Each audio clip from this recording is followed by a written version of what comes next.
So we'll find out if anything's going to be different this time around. The General Industry Workers Union haven't held back when it comes to the national dialogue, or at least the national convention that was held this last weekend around the national dialogue. They say it's a disingenuous, is that right? Disingenuous talk shop that neither represents the interests of the working class nor offers any meaningful solutions to South Africa's deepening crises. So we will talk to GIWUSA later on, the General Industries Workers Union of South Africa, and we'll have them say what they have to say about that. Some good news in KwaZulu-Natal, where the South African Medical Association are working together in a collaboration to transfer healthcare delivery in the province. And later on, towards the end of the program, we'll talk to OUTA. They have started legal proceedings over former Johannesburg property company CEO Helen Boertes, declared a delinquent director.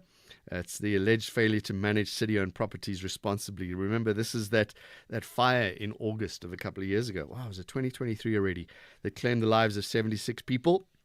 OUTA is seeking accountability for that tragedy and a host of other governance failures in Johannesburg's property management. So that's the show. As always, all the regulars. I has sport, Rob has your traffic. We've got business and just about every other update you can get. We're going to hear about the morning brief in a moment. Right now, it's 12 minutes past 6. With the ever-changing financial landscape, it can be difficult to make sense of all the moves at times. Join me, Jimmy Moyaha, on the SAFM Market Update with MoneyWeb, Mondays to Thursdays, 6 to 7 p.m, as we break down the key market trends, top financial stories, and smart investment insights, all in one place. It's everything you need to stay financially informed and ahead of the curve. The only talk radio morning breakfast show that makes sense. The Morning Brief. Let's get an update. It's the morning brief in brief. I love this with Melissa Buta. Morning to you, Melissa. What's happening today? Are we going to see anything with the VBS Mutual Bank? Not anytime soon. Good morning, John. The VBS Mutual Bank fraud case has been postponed again, with the trial now set for the 9th of February 2026. 13 accused, including former executives and politicians, face charges related to the looting of over 2 billion rand from the collapsed bank. Delays have been caused by legal applications from the accused, including efforts to separate trials. The state awaits a Supreme Court of Appeal decision, while defense lawyers object to continued delays. So far, 35 people have been arrested, 6 convicted, and over 700 million rand has been recovered from creditors. And you got an update on what's happening in Soweto with those taxis and the e-hailing?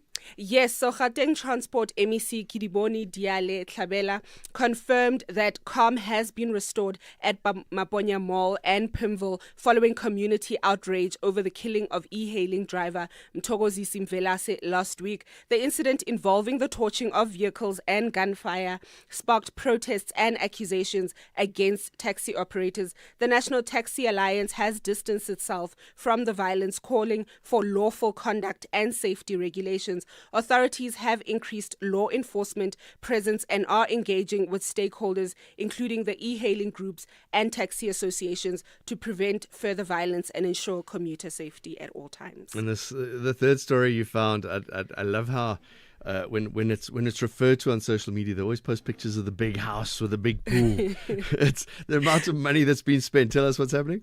So former National Lotteries Commission board member advocate William Elias Huma has been ordered to repay over 21 million rand recovered through unlawful grants. In 2020, grants meant to empower women, youth and disabled people in the Northwest were instead awarded to organizations linked to Huma's family. The special tribunal found the funds were misused and cited misconduct, negligence and dishonesty. The SIU has begun recovering the money, so this will be an interesting case to follow and see how it goes. Yeah, and see where all that money was spent. Melissa Buta, thank you very much. Thank you, John. Morning brief in brief with producer Melissa Buta. More again tomorrow.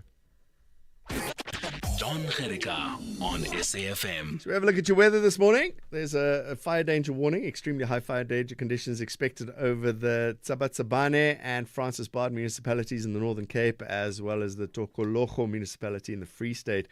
Pretoria, Johannesburg, Vereeniging today. Pretoria and Johannesburg going to be partly cloudy.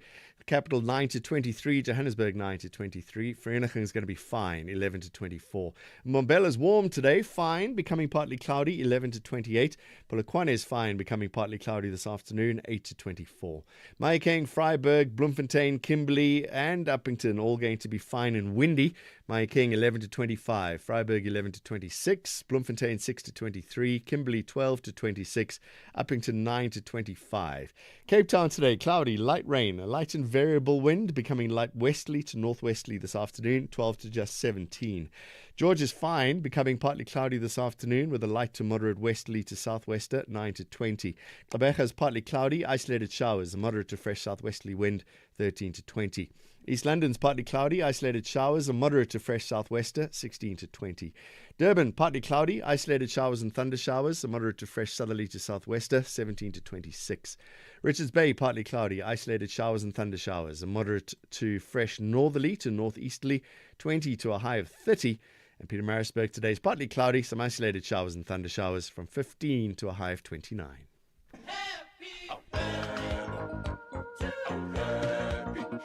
SAFM celebrates its 89th birthday this month by giving listeners an exclusive opportunity to attend the prestigious Joy of Jazz taking place at the Sandton Convention Centre from the 26th to the 28th of September 2025.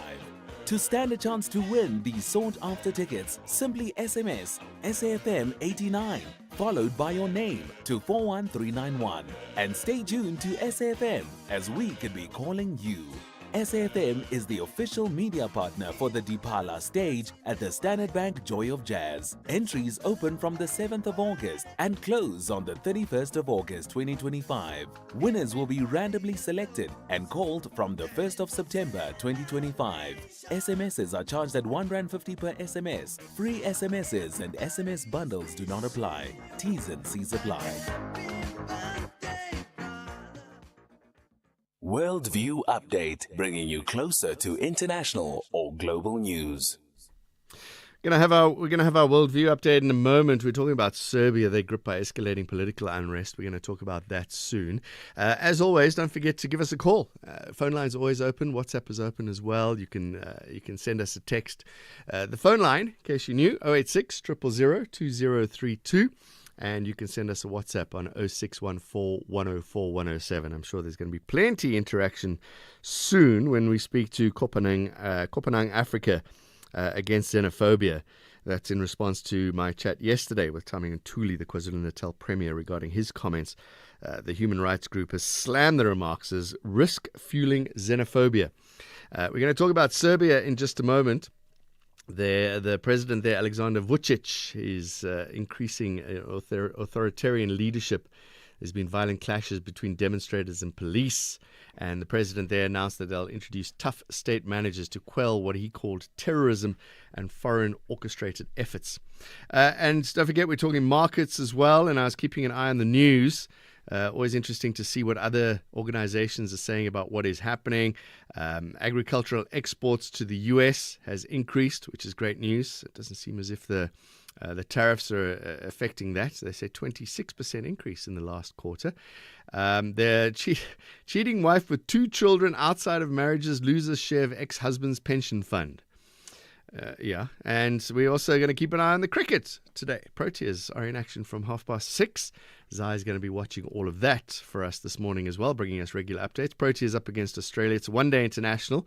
What did the Proteas lose? 2-1 in the T20 series. So that'll be something to keep a close eye on. Don't forget, if you want to get involved in the show, get involved on Twitter as well. We do enjoy the Twitter interactions. I don't look at Twitter as often as I should because it gets very, very busy, and those conversations continue. You heard Elvis as well saying that they extend their show into a podcast. So do find all the details that you need on our social media pages, but you can also find us www.safm.co.za. Those phone lines again, 086 000 2032. You can WhatsApp 0614 104 107. Gender-based violence is destroying lives and tearing communities apart. It happens in homes, in schools, at workplaces, and too often in silence. But it doesn't have to continue. If you see it, speak out. If you are hurting, reach out.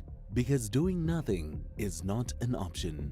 Listen to all 19 SABC radio stations from Wednesday the 23rd of July for hard talk, discussions, advice, dramas, educational shows and interviews around GBV with experts, survivors, lawmakers and a whole country affected by gender-based violence. All on your favorite SABC radio station.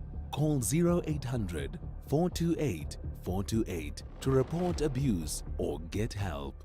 GBV, it ends with you. This message is brought to you by the SABC. On SAFM. Aya, let me start with you because you are currently in Gaza and I guess you're seeing and experiencing firsthand. Each day begins with a battle of uncertainty, a battle of searching for food. Will we find food? Will we find water? Will we survive the next airstrike? So here, everything is a battle of survival. People walk for hours just to fetch a small amount of unclean water. There is no running water in most places. Families here are forced to cook, if they have anything to cook, over wood, plastic or trash or something like that, because no cooking gas here is no longer available. Children collect anything to burn. Aya El Mashharawi, who's an academic lecturer in the Gaza Strip. If you're ready to talk, I'm here to listen and nothing is off the agenda. Top Sport with Michael Abramson. Gymnast to the Olympics and has had great success with so many gymnasts coming through the system. Ilse Pelser, and you're clearly hugely passionate about the sport. You give so much to the sport day in and day out. One memory that I have going back to 1995, I think a moment that I will never ever forget. At Tux, had gone into an SA Cup competition and you won that competition just shortly after having a personal tragedy in your family. You had the strength to come through that. Everybody in the hall was in tears. Yeah, look, it was, I was 17 and I hadn't won the national championships up until then. I did win some junior competitions and some African championships titles on beam, but I'd never won a South African all-around title. And unfortunately, you know, the Monday before national championships on the Friday, Saturday, my dad passed away in a car accident, and it was a really difficult and confusing time. I had to compete. I was fortunate that I had my mom. Top Sport on SAFM. Conversations that you connect with and react to. SAFM. Just before we go to voice notes on 0614 104 107, Craig Ray's written a fascinating article in the Daily Maverick analysing the Springboks and what could be a little bit of a forwards or loose forwards shortage. You heard in headlines here, Cilliers is out of the Springbok side, at least for this match against the Wallabies, and they could be out against the All Blacks as well. He could miss both of those tests, in fact. And Pieter-Steph du Toit is out with concussion. This weekend, he could be ready for the All Blacks. Jasper Visser's injured. Elrich Lowe is injured. Cameron Hanekom could make a test debut. And we could even see Kwagga Smith starting at number 8, which is, I don't know, is he a number 8? So there's a slight shortage of loose forwards for Rassie Erasmus. And can the Springboks bounce back against Australia in the second test? It'll be fascinating to see. All right, let's go to voice notes, seeing as we have a little bit of time. Zai's in with sports in a moment. Where are we going to start? Let's talk about my conversation with Cilliers Brink in a moment. We've got a voice note on that already. Good morning, SAFM. Just to respond on the Tshwane Mayor, Cilliers Brink. We all know that the ANC, EFF, incompetent fat cats will always lie and say DA is providing services only to white areas. We are staying in the townships. Ask us, people in the township. The service, it is just the same. In fact, it is worse because of now they have turned the city of Tshwane into water tank municipality. There is no water services. The only water services is about tender from ANC, EFF, water tankers, mafia. That's it. And it is very embarrassing from SAFM to say, they are saying, hey, that's a lie. Ask us, come to the township and ask people whether today, because of its Action SA, which is governed by the ANC, is it the same, yes or no? Thank you. Sure, let's do that. As always, phone lines are open 086 000 2032. If you're in Tshwane, have you experienced an improvement in service delivery since Action SA the Action SA mayor has been in charge of the city of Tshwane? Give us a call 086 000 2032. Hazel Masipi Moya. Has there been an improvement?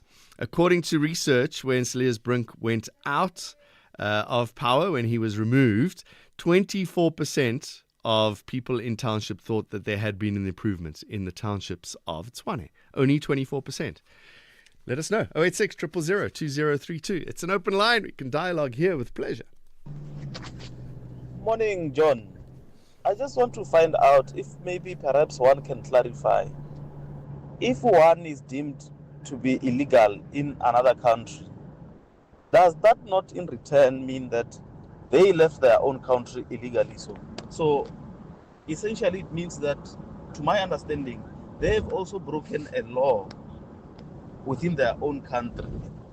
Please, someone can someone please clarify that? Unless if my understanding is entirely wrong. Figile here in Toendo. Good morning, John. Isaac from Pietermaritzburg. I think the Premier is just reaching for the low-hanging fruit.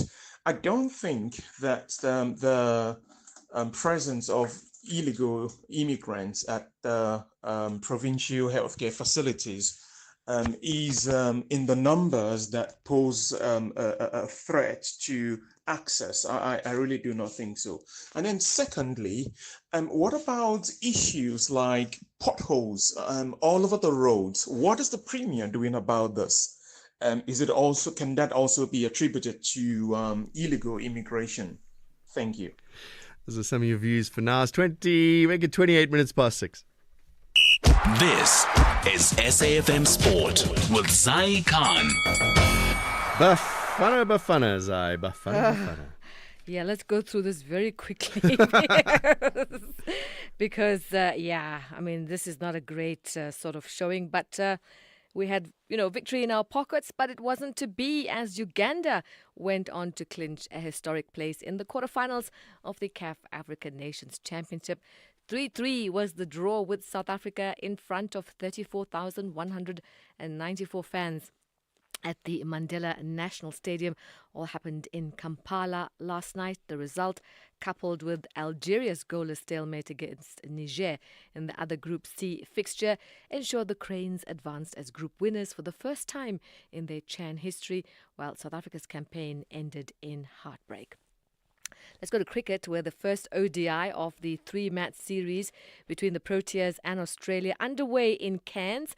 Australia won the toss, chose to bowl first, putting South Africa into bat. There is no, mark to get off at the moment. It's still 0 after the opening over. And there's also big news in the team selection, with Deval Brevis and Pranellan Subrayan both making their ODI debuts, while Kagiso Rabada misses out, and that's due to an ankle injury. We'll bring you more updates throughout the show. Let's go to a man now that's been arrested of racially abusing Bournemouth forward Antoine Semenyo during the opening game of the Premier League season. He's been banned from every football stadium in the UK. As part of his bail conditions, he cannot attend any regulated football match in the UK and is not allowed within a mile of any football stadium. Onto rugby, Rassie Erasmus has drafted Makazole Mapimpi into the squad for Saturday's Rugby Championship clash against the Wallabies in Cape Town, as Sia Kolisi and Kurtley Arendse released due to injury. Kolisi and Arendse both picked up knocks in that 38-22 defeat at Ellis Park, and are expected to be sidelined for several weeks. And looking forward to his reinforced backline options. He's also recalled that 47 test veteran in Makazole Mapimpi. And finally, tennis. It was an emotional Yannick Sinner forced to retire from the Cincinnati Open, and that was the final against Carlos Alcaraz with illness only 6 days before he begins his US Open title defense. The world number 1 Sinner out of sorts from the first point of this showpiece. He trailed 5-love after 23 minutes. Here's Sinner. Super sorry to disappoint you.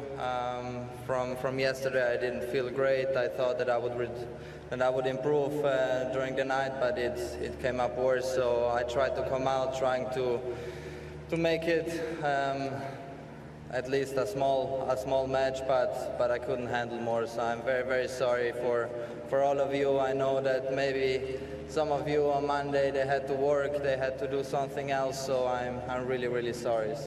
More sport coming up at the top of the hour. We got to go to headlines, but I think in this kind of situation, the person he beat in the semi-final should come and play. Hey. Just because the people paid a lot of money. These tennis matches are a lot of money. It's like, okay, I'm injured, so you who lost in the semi-final, you get to play against Carlos Alcaraz. Not a bad proposal. Why not? Try it. Not just a pretty face, hey, John. Headlines, 29 minutes to 7. Good morning, I'm Anne Musa. In the headlines, a 4-year-old girl from Eldorado Park in Johannesburg who died after being physically and sexually assaulted, allegedly by her father, will be laid to rest today. A submission by the ANC that Parliament's legal services should lead evidence in the inquiry into national security threats has not been supported by some parties in the ad hoc committee. The matter was discussed as part of the committee's terms of reference. And European leaders have also given a largely positive account to their talks with the US President Donald Trump, while stressing the need for an immediate ceasefire. I'll have details on these and other stories at 7. SAFM, guiding you through the rush hour traffic. Very good morning. A bit happening in Cape Town today. There's just been a crash on the M1 into town at Brackenfell Boulevard. So coming through from Kraaifontein, in from Eustenburg, Kraaifontein into Brackenfell. That traffic building up reasonably heavily. Also an earlier crash involving a vehicle flying off the N2 inbound between Meway and the R300. Motorists having a look at that in high volume, pushing a traffic almost back as far as Baden-Powell Drive. Once you get past that, the N2 stays pretty busy all the way through to Mowbray Main today. And heavy out of Mitchell's Plain, a little bit worse than you might be expecting. The M7 out through to Samora Michelle's very heavily backed up. Behind that, the R300 coming through from Stock Road into that congested M7 is all very slow. Just staying in Cape Town, Elsie's River, Jan van Riebeeck, 35th Avenue, Francie Van Sale. Those traffic lights still down. That'll certainly cause some problems. Not a bad start across the Gauteng this morning. The exception being the very busy Mike 1 from Boyson's, already sitting in traffic right through to Empire Road. Durban looks okay. If you're on your way from Pietermaritzburg on the commute into Durban, it looks clear. And importantly, if you're on your way to Pietermaritzburg, no issues. Cliffdale and Key Ridge moving nicely. With your traffic update, I'm Rob Byrne. The business update on SAFM. Tarling Lachela is watching all the details for us. And Tarling, good morning to you. SoftBank and Intel, what's happening? Morning, John. Now we are seeing the tech firm Intel that is receiving a cash injection, with SoftBank investing $2 billion in Intel. Now, this investment makes SoftBank Intel's fifth largest shareholder, with a 2% stake in the company.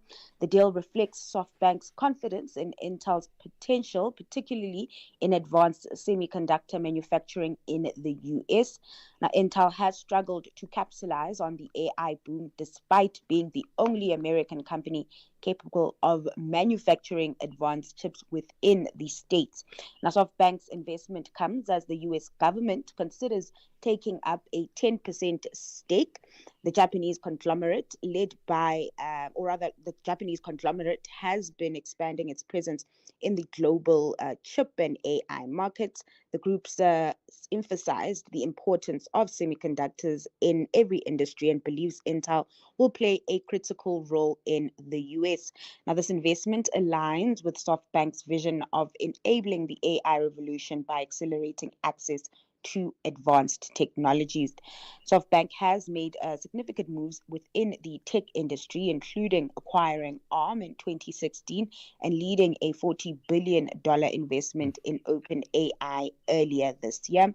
The company is also part of the Stargate project, a $500 billion AI infrastructure initiative in the US. Speaking of AI, Apple trying again? Yep. Seems like it, and this is, of course, after months of backlash with investors concerned about Apple's AI strategy or lack thereof, the firm is now working to restore its innovative edge, particularly in the smart home sector, with a range of new products and AI-driven features. Now, the smart home display will run on a new operating system called Charismatic, designed for multi-user support and voice interaction with Siri. Apple is also developing a tabletop robot that resembles an iPad mounted on a movable limb, capable of swiveling and repositioning itself to follow users in a room. The device will feature a new version of Siri that can engage with users, recall information, and even interrupt conversations to offer suggestions. We'll see how that works, right? Why? I don't know. There's so many other use cases for AI, and the fact that they're doing this is really it baffles me. It really baffles me. Okay. In addition, yeah. I was going to say it's Apple. They know better than we do. Right? Maybe we don't know the insight of it all, right? In addition to the robot, Apple is also working on a smart home camera and security system. Now, the group says with this range of new products and feature, it aims to challenge the likes of Samsung, Meta, and others in new categories and regain its position as a leader in the tech industry. And what's happening in the markets this morning? So U.S. stocks closed flat overnight. This as investors awaited fresh market-moving catalysts. Traders are eyeing Fed Chair Jerome Powell's speech at Jackson Hole, that taking place later in the week. Back at home, earnings season is picking up. Traders are digesting numbers from ABSA, MTN, Tungela Resources. Investors also eyeing global news with sentiment pretty mixed. With that, the JSE closed in the red yesterday, with the all-share losing 0.75%, fueled by a 1% decline in the industrial 25. In the currency scene, the rand kicking the day off on the back foot. Currency traders eyeing local inflation data that's out tomorrow. Ahead of that print, the local unit is at 17.65 to the greenback. Over in the commodities scene, oil movements remain muted. Prices sitting just above $65 per barrel this hour. Lastly, in Asia, stocks mixed as caution remains the name of the game. Geopolitics in focus, with investors assessing the outcome of the talks between Presidents Trump and Zelensky. Telling the chiller, thank you very much. Our business reports are more coming up in an hour's time. Africa Update on SAFM. Sipho Mantula joins us again. Morning to you, Sipho. I got to press the button is what you're pointing at. Sorry, I'm getting directions here. Sipho, good morning to you. DRC and M23 rebels have missed a deadline. Worrying news. Refreshing morning, John, and Jump Africa to the listeners. John, the deadline was yesterday, the 18th of August, as they agreed on what we call the Qatari Declaration of Principles. Now, you know that both M23 and the DRC government have been trying to engage since the Battle of Goma in January 2025, where we lost many of our soldiers there, John, and also some of the SADC soldiers who were also casualties in that attack.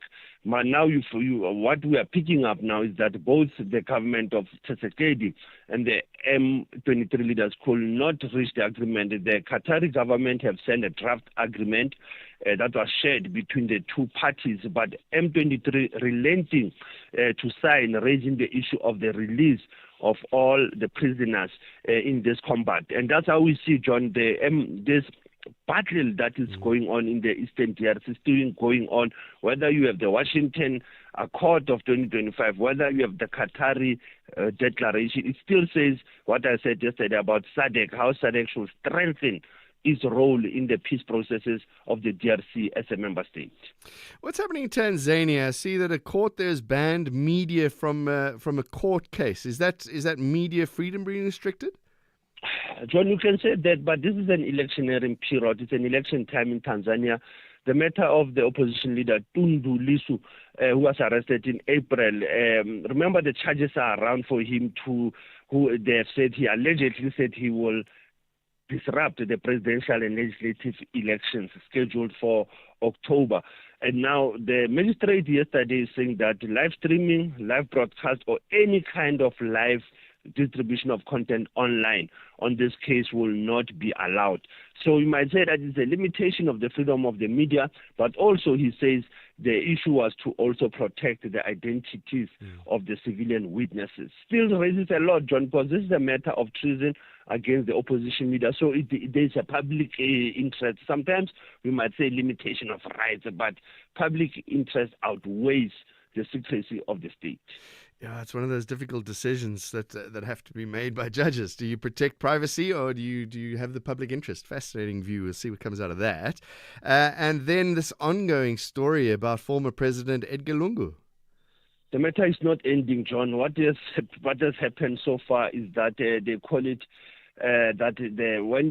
remember the matter stood on Friday for leave of appeal, and yesterday when they were supposed to appear before, they could not reach an agreement over the weekend. And what is happening is that the family has approached the Constitutional Court now for direct access.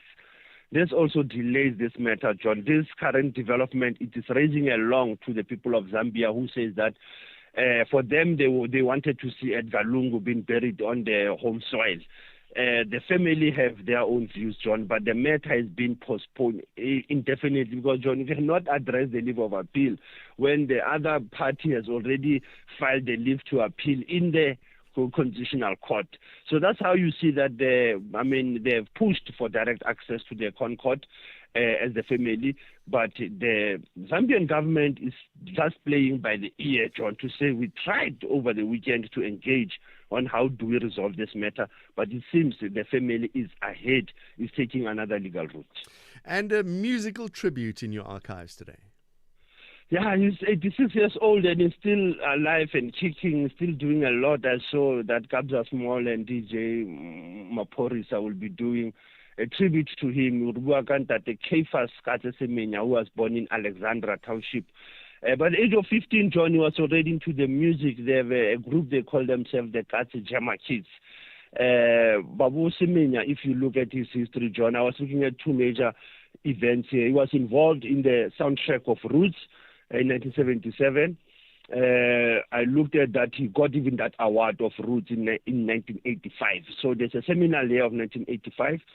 The University of the Land, UNISA, gave him and Meleta Mbuli honorary doctorate in 2013. And 2015, he was awarded the Lifetime Achievement Award for Music by the Arts and Culture Trust.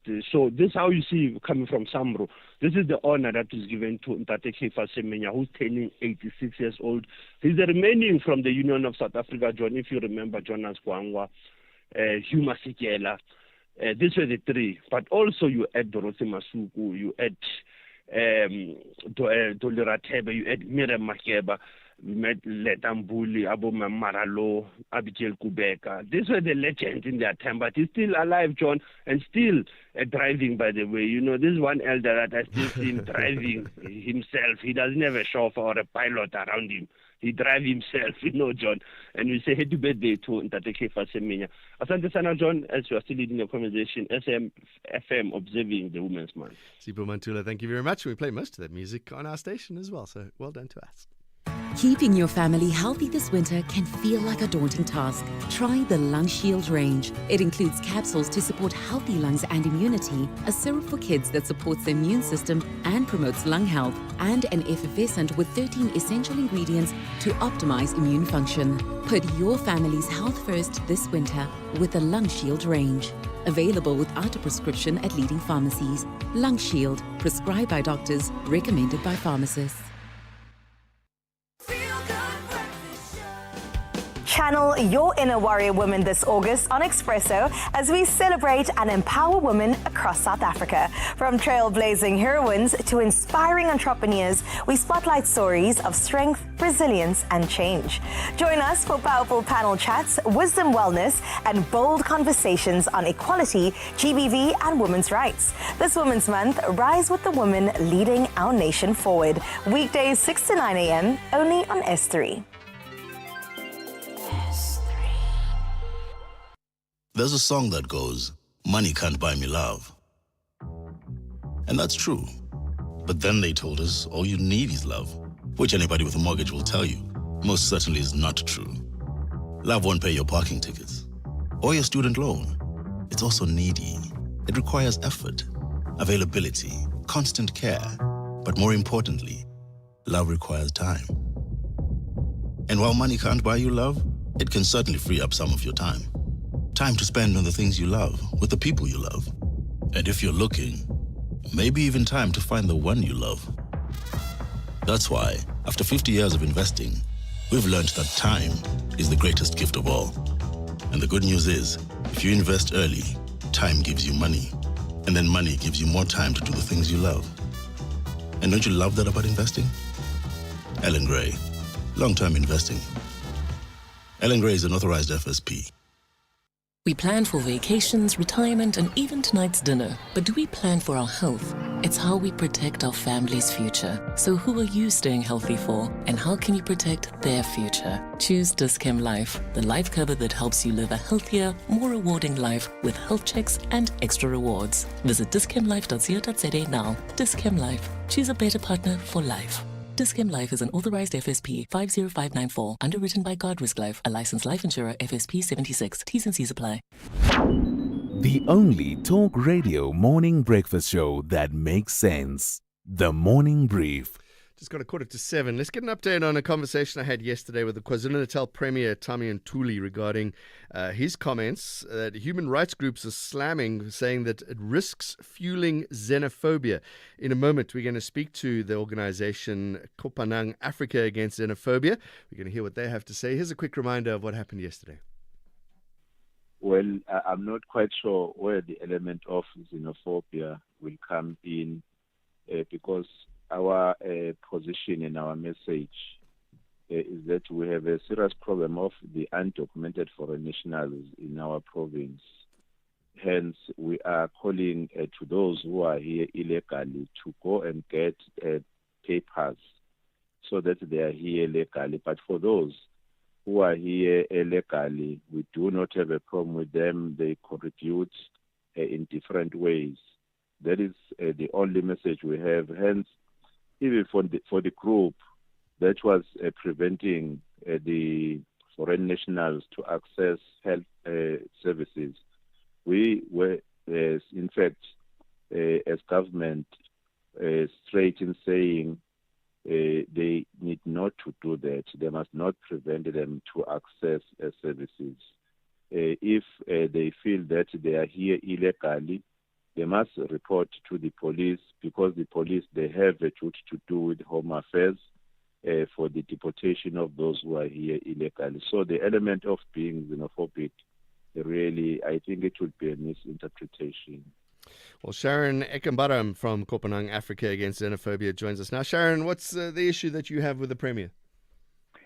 Well, I think it must be, his statements must be taken in the context of what is taking place in our country at the moment with the xenophobia, whether it's Operation Dudula in Gauteng or March on March in KZN. And when political leaders make unsubstantiated statements like there are many undocumented learners or migrants in South Africa without providing any, substantiation, then that amounts to xenophobia. That's the kind of generalization that we hear from leaders in South Africa and globally, with Donald Trump in America, and exactly the same is taking place in places in Europe where migrants are scapegoated, blamed for the crisis, whether it's public health or whether it's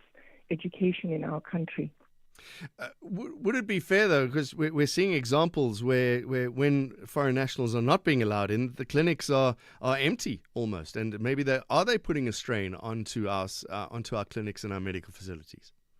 Well, I mean, let me just go back to the stats to substantiate my own statement, right? In South Africa, we have about 13.444 million learners. That's 13.44 million learners in total. That's both private and public. And according to the most recent report from Stats SA, Migration Profile Report for South Africa, this was done released in 2024, so it's the most recent statistics. Their stats, substantiated by research that they do and surveys that they do, say that there's no more than 76,000 foreign national learners in both our distributed in public and private schools. I'm talking about clinics. I'm talking about clinics specifically. Yeah, but we started with these statements about learners. In clinics, you are referring to one or two clinics where there are vigilantes standing outside demanding that people provide their IDs before they enter. So obviously it will be empty. And we've got people on the ground. We're working with organizations like Doctors Without Borders who are seeing that both South Africans and foreign nationals are scared to go to public hospitals. And this is presenting a serious health problem to this country. We have the announcement that there's Mpox being picked up, there's measles being picked up, and if children cannot go and get their immunization, we're going to get an outbreak of these diseases. So to use the example where there are vigilantes outside Addington Hospital in KZN, outside the Hillbrow Hospital in Johannesburg, and the Yeovil Clinic in Gauteng, and say that they've been effective and there's no foreign nationals in those clinics is really wrong, because there is something criminal acts of vigilantes standing outside, and that's why there's no patients in those hospitals. Sharon, I need to continue this conversation with you, but I need to go to traffic and take a quick ad break. Can you just hold on a second? We'll continue this conversation in a moment. Sharon Eckenbarum is from Kopanang, Africa Against Xenophobia. I'll continue this conversation in a sec. SAFM, guiding you through the rush hour traffic. Couple of collisions in the wrong places for this time of morning across Joburg. Collision N1 north before Buccleuch, so heavy traffic coming up from four ways through Sunninghill towards that one. Also a crash on the M1 south before New Road, so extra pressure on that run out of Pretoria down through the Midrand area today. Durban looking generally okay, particularly around Key Ridge and Cliffdale. Always worth just noting what's going on there. It is free flowing at this stage. How long that will last is still to be determined. M13 coming out of Pinetown down towards Paradise Valley is quite heavy, and a lot going on in Cape Town. All starts with some wet weather conditions this morning, so wet and slippery roads, take it easy. Crash into inbound near Muway at Khayelitsha, you're pushing traffic almost back to Baden-Powell, and a crash on the N1 inbound by Brackenfell Boulevard. That is a long queue extending back through Kraaifontein and back into the Justenburg area. Rob Byrne, SAFM Traffic. If you think you cannot afford a lawyer, think again. Clientele Legal has made professional legal services affordable for you. Whether it's a civil, criminal, or labor-related matter, we have a nationwide panel of attorneys standing by to assist you. SMS SAFM to 32195. That's SAFM to 32195, and we'll call you back. Clientele General is a licensed non-life insurer and an authorized FSP. Standard rates and terms and conditions apply. It is time to experience spectacular football talent from 19 African nations. East Africa is on full vibration. From Tanzania, Kenya to Uganda, the pitch personnel are hungry for continental glory. This is the Total Energies African Nations Championship 2024. Witness Chan 2024 on SABC Plus and SABC Sport on DTT Channel 4 from 2 to 30 August 2025. Proudly brought to you by SABC Sport. For the love of the game.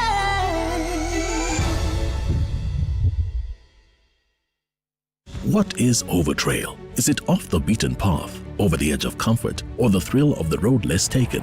It's over every bridge, every obstacle, every trail, and over to that view that takes your breath away. Overtrail means going further, exploring deeper, surrounded by the comfort and sophistication of a luxury SUV. It's this spirit that inspired the Overtrail project. Experience Overtrail in the LX and GX range. Lexus. Experience amazing. Stay on top of all meaningful, top trending stories right here on SAFM. Leading the conversation. Talking to Sharon Ekenbarum from Kopanang Africa Against Xenophobia in response to that KwaZulu-Natal Premier's conversation about risking or risk, they say, is risking and fueling xenophobia. Sharon, one of the things that comes up often when we open these kind of conversations is which other country in the world will allow illegal foreigners medical aid? You've got to have your medical insurance. Why is South Africa different? Well, we have a constitution and we have a Bill of Rights that has been drawn up precisely because of our past, because of the discrimination based on the color of one's skin under apartheid. And the Bill of Rights, Section 27, states clearly that it is a basic human right to have access to health care and basic health care, and it's the same with education. And there are executive orders, a directive from the Department of Basic Education that states very clearly that no learner must be left on the street, whether they are documented or not.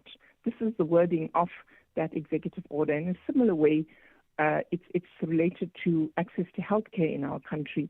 So, you know, and again, I want to take you back to the kind of, you know, exaggerated numbers, the fact that we have floods of undocumented migrants.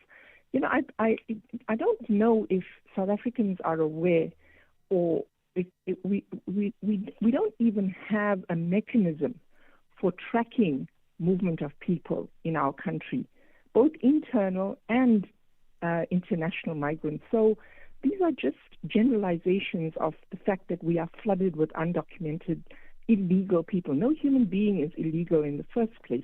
So to start off with, let's challenge the region, all the leaders in the SADC region, to have a mechanism that we are able to ensure we know the numbers of people coming into our country, documented or not, the number of people moving internally. And Stats SA has provided stats to demonstrate that there's a more serious challenge of internal movement of people, because we don't have the stats, so we are not drawing up our budgets on the basis of proper disaggregated data, and this is why we're having the problem of schools that are overcrowded and public health system in crisis. But the biggest elephant, I just want to make this point, that all of this discussion demonstrates that the political parties and the ruling party, this government of national unity, it has successfully then detracted us from looking at the real problem, which is corruption and mismanagement at all levels of government. I was going to bring that up. When I spoke to the Premier yesterday, I asked him about that. Is it just poor funding and poor running of the medical facilities? His argument was that because there are so many extra people, that's not in the budget.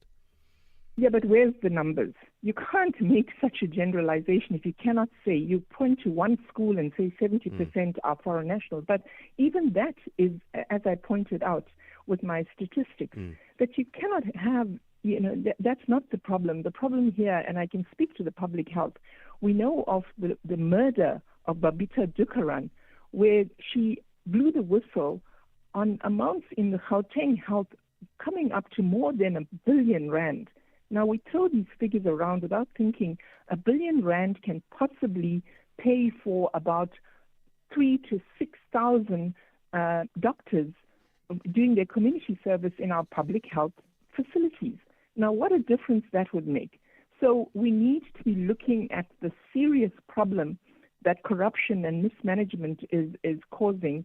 And we are saying that politicians, the MEC in Gauteng, in KZN, and the similar situation in Gauteng, and leaders like Gayton McKenzie, Herman Mashaba, deliberately detract our attention away from the real crisis of corruption and mismanagement by blaming a tiny percentage of people who are international migrants in our country. And I could give you statistics of the number of refugees, the number of asylum seekers.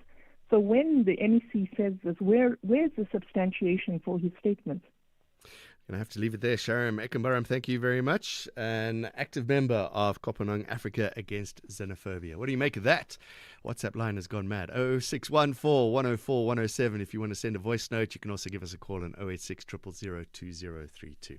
It's 7 o'clock.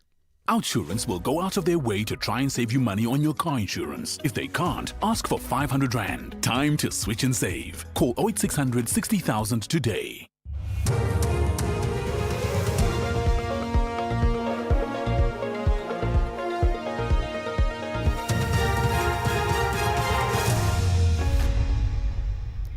In our top stories, Eldorado Park girl to be laid to rest today and external legal counsel to lead evidence in police inquiry. Good morning. A 4-year-old girl from Eldorado Park in Johannesburg who died after being physically and sexually assaulted, allegedly by her father, will be laid to rest today. Her father is facing multiple charges, including murder, rape, assault and child abuse. Her mother, who initially opened a case, now also faces charges of murder and failing to report sexual offences against a child.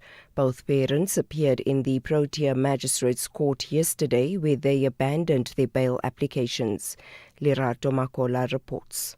The Eldorado Park community is in mourning as a 4-year-old girl who died in hospital after being physically and sexually assaulted is laid to rest today. According to police, the child sustained head injuries, bruises, and a swollen eye. The accused allegedly assaulted both the girl and a 2-year-old brother, who is now in the care of social workers. The case has sparked widespread outrage and renewed calls for stronger child protection measures. A submission by the ANC that Parliament's legal services should lead evidence in the inquiry into national security threats has not been supported by some parties in the ad hoc committee. The matter was discussed as part of the committee's terms of reference. The committee was established following allegations by KwaZulu-Natal Provincial Commissioner Nhlanhla Mkhwanazi of serious corruption in the criminal justice system. Ultimately, the committee decided to use external legal counsel to lead evidence. EFF MP Leanne Matthys voiced her reservations about the initial proposal by the ANC. The proposal that parliamentary legal services should serve as evidence leaders, the statement is deeply flawed. The credibility of this process requires independence, and parliamentary staff are structurally subjected to the authority of the Speaker and also the Chief Whip of the ANC. The National Taxi Alliance has distanced itself from reports claiming taxi operators are behind the attacks on e-hailing drivers in Soweto. This follows the killing of 27-year-old e-hailing driver Mthokozisi Mvalase on Wednesday night. Mvalase was gunned down allegedly by disgruntled taxi operators before his vehicle as well as another e-hailing vehicle were torched. Gauteng National Taxi Alliance spokesperson Theo Malele. We distance ourselves from that, as leadership, and we are saying that's sheer thuggery. And where these, acts are actually being spotted by the public, we encourage the public to report those matters to the authorities and ensure that those people are brought to book. We can never be a law unto ourselves. We are law-abiding citizens. We are out there to do a fair and just business practice, and therefore we wouldn't want any other person to come in and, disturb in the name of the taxi industry. Labour Federation COSATU has expressed its support for the private members' bill that aims to end outsourcing of essential government services. The insourcing bill, if passed, will require state entities to employ workers to provide regularly required services such as security, cleaning, maintenance and IT, amongst other functions. Where this is not possible, state organs will have to seek authorization for an exemption. COSATU's parliamentary coordinator Matthew Parks says the measure will eliminate corruption in tender processes, end worker exploitation and promote accountability in service delivery. Outsourcing really has become the kind of epicenter of corruption state capture across the state. And unless we deal with it, then we can't continue to be surprised. And we see headlines about, which politician, which family member, which businessman. I've got some overtly inflated tender and then failed to deliver on the services. And again, that speaks to saving money for the state. It also speaks to recapacitating the state to provide basic services. And we all know how badly weak the state has become over the past few decades. So I think for us it's a positive thing. And finally, European leaders have given a largely positive account to their talks with the US President Donald Trump, while stressing the need for an immediate ceasefire between Russia and Ukraine. French President Emmanuel Macron says Russia's Vladimir Putin has shown no real sign of wanting to end the war, and Europe should continue to help Ukraine to resist Russian aggression. We're going to need to have a strong Ukrainian army. We're going to need to help Ukraine with boots on the ground, with boats, to make sure that there is no intrusion from Russia in the future once the peace agreement is drawn. We're going to need peacekeeping operations, which the allies of Ukraine are ready to deploy. Recapping the top story, a 4-year-old girl from Eldorado Park in Johannesburg who died after being physically and sexually assaulted, allegedly by her father, will be laid to rest today. For SAFM News, I am Anne Musa. OUTsurance will go out of their way to try and save you money on your car insurance. If they can't, ask for 500 Rand. Visit outsurance.co.za today. You always get something out. If you want to save on your car insurance premium, you call OUTsurance, right? But what if you don't save? Well, they'll give you cash just for trying. You heard right. Just ask for 500 Rand cash. But wait, there's more. If you don't save and have been claim-free and with the same insurer for 3 years, you can ask them for 1,500 Rand cash. Savings or cash, you always get something out. Go to outsurance.co.za now for a 10-minute quote that could save you thousands. Licensed insurer and FSP. T's, C's and information online. It's a very good morning to you. In your SFM Sports update, we've got live action underway from Cairns, Australia. The Proteas are 50, that's right, 50 without loss. And this is the first ODI against Australia. Ada Markram and Ryan Rickleton at the crease holding it steady. And steady is it at the Cincinnati Open with Iga Swiatek and Carlos Alcaraz winning big. Details around 7:30. SAFM, guiding you through the rush hour traffic. Good morning. It's all happening down in Cape Town this Tuesday with a crash on the M1 inbound at Brackenfell Boulevard. Traffic coming into town into that one is heavily pushing back all the way to Justenburg. Also, crash vehicle flying off the N2 inbound before the R300. So a big queue in front of Khayelitsha, and everything else around Cape Town on a go slow, largely on account of the weather. Particularly bad coming out of Tableview, Bloberg to Kuberg, and Marine Drive. Again, big delays down towards Racecourse Road. A couple of crash scenes around Gauteng this morning. One on the N1 north at Buccleuch. That's heavy on the run up from Randburg. And an earlier crash, N1 south before New Road, is just pushing a traffic queue back to Old Joburg Road, although the scene has been cleared. Coming out of Pinetown, the M13, quite heavy in towards the N3 Paradise Valley. The Komashu Highway, heavy out of Komashu down through Duffs Road towards the N2. And the N2 northbound, standing currently from the M7 up through the roadworks at Westwood Mall. With your traffic update, I'm Rob Byrne.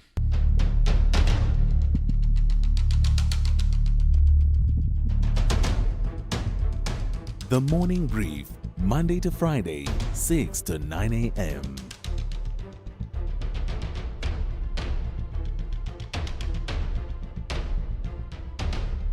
The Morning Brief, Monday to Friday, 6 to 9 a.m. 9 minutes past 7. Jon Gericke in for Tulas. Good morning to you. Keeping an eye on that Proteas game. 54 without loss. Good start after 9 overs. In case you missed it, and we're going to play voice notes and take calls as well on the topic. We heard from Sharon Ekenbarum from Kopanang Africa against Xenophobia about the KwaZulu-Natal Premier's comments that organization, Kopanang Africa, say risks fueling xenophobia. Plenty of response on that. We're going to play that in a moment. Coming up, we're going to hear from the Office of the Premier of Limpopo. They've released a media statement in response to what they call false and defamatory allegations circulating on various social media platforms. We'll find out why.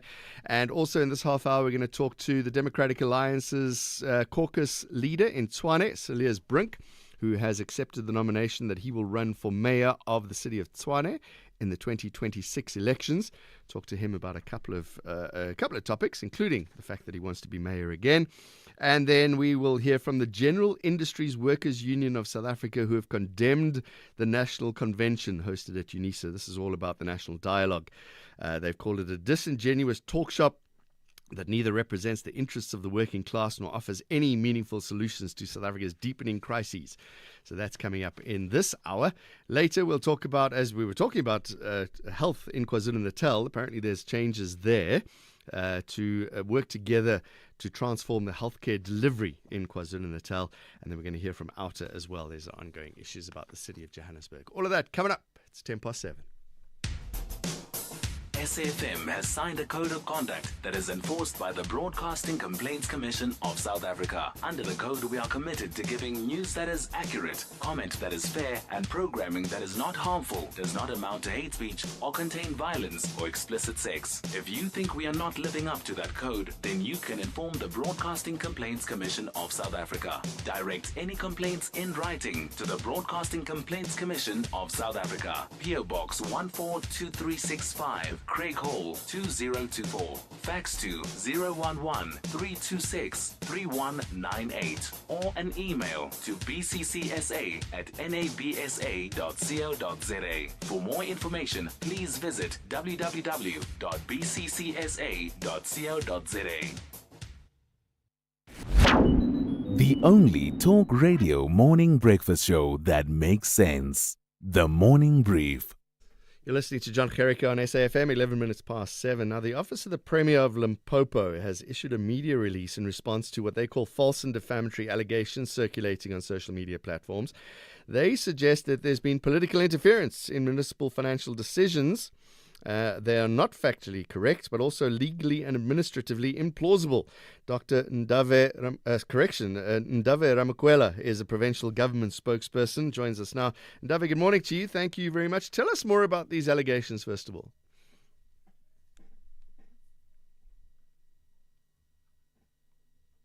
All right, we're going to get Ndave on the line. Let's cancel that. And sorry, Ndave, you broke up. Start from the beginning. What are these allegations? I was saying good morning, John, and to all your listeners. The allegations are faced initially on a Facebook account about a week ago from the side of Mukarakwena local municipality, wherein we took note of that, and the municipality followed up on the account that was running such kind of information. So it later was deactivated and then re-imaged almost in the name of the municipal manager, alleging that he feels unsafe and that if he were to be killed, there are possibly people that could be pointed out to, and it relates to payment of amounted to a number of transactions close to a few million rands.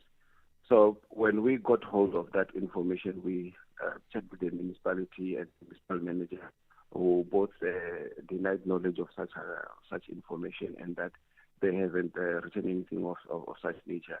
So that's why we felt that it was necessary for us to clarify that at no point, or if it's not possible within the structures of the three spheres of government for a certain premier or even an MEC to administratively interfere in the running of a local municipality.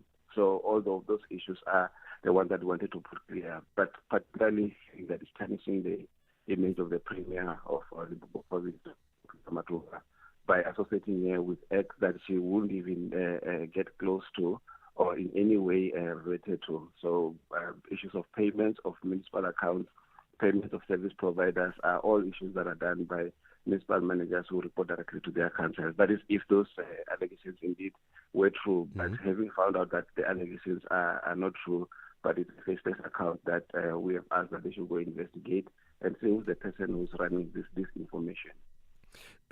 How deeply did you look into the allegations, Ndave? Because if I asked a criminal if they did something, they would obviously say no. The issue is, it's like when you say I've taken money from a bank account, I either use a phishing system that would intrude into your account That's the only possible way maybe I could get into your account. But ordinarily, if it is an authorized person, would have to do that yourself or any other person that you would authorize. And even in this particular case, because the Premier doesn't have authority over a municipality, such case would not happen. That is, the Premier doesn't appoint the municipal manager, doesn't appoint even the mayor himself or herself. So those cases are worse case scenarios where the only time when the Premier would intervene in a municipality is when the municipality is dysfunctional or has failed totally, for example, to pass its budget within a certain year. And those are done through the member of executive council responsible for cooperative governance, human services, and traditional affairs. So those are the only situations where intervention would be possible.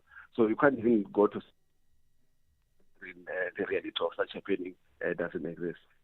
I see a case of cyberbullying has been opened now to these accounts. Yes, the municipality did, and actually they have, the municipal manager has previously won cases of such nature. In 2024, a similar scam ran through and with the named individuals that he was able to prosecute and take to the courts and ask them to retract the defamatory statement and ask them to withdraw such allegations. So it's not like it's happening for the first time, but also the issues that we're talking about, that the same allegations of transactions, they date back to 2023 when the Premier was not even the Premier at that point. The bulk of the transactions happened around March or April 2024. So all of those things you see in the kind of allegations that they are even far-fetched, and we can't be, unfortunately, we are being made to not to respond to things that possibly don't even exist. The problem is, Ndave, that with social media these days, these things spread like wildfire, and we're always looking for a scandal, and it's everybody's resharing and retweeting and sending it on the WhatsApps. How do we, as the public, know what is legit and what isn't?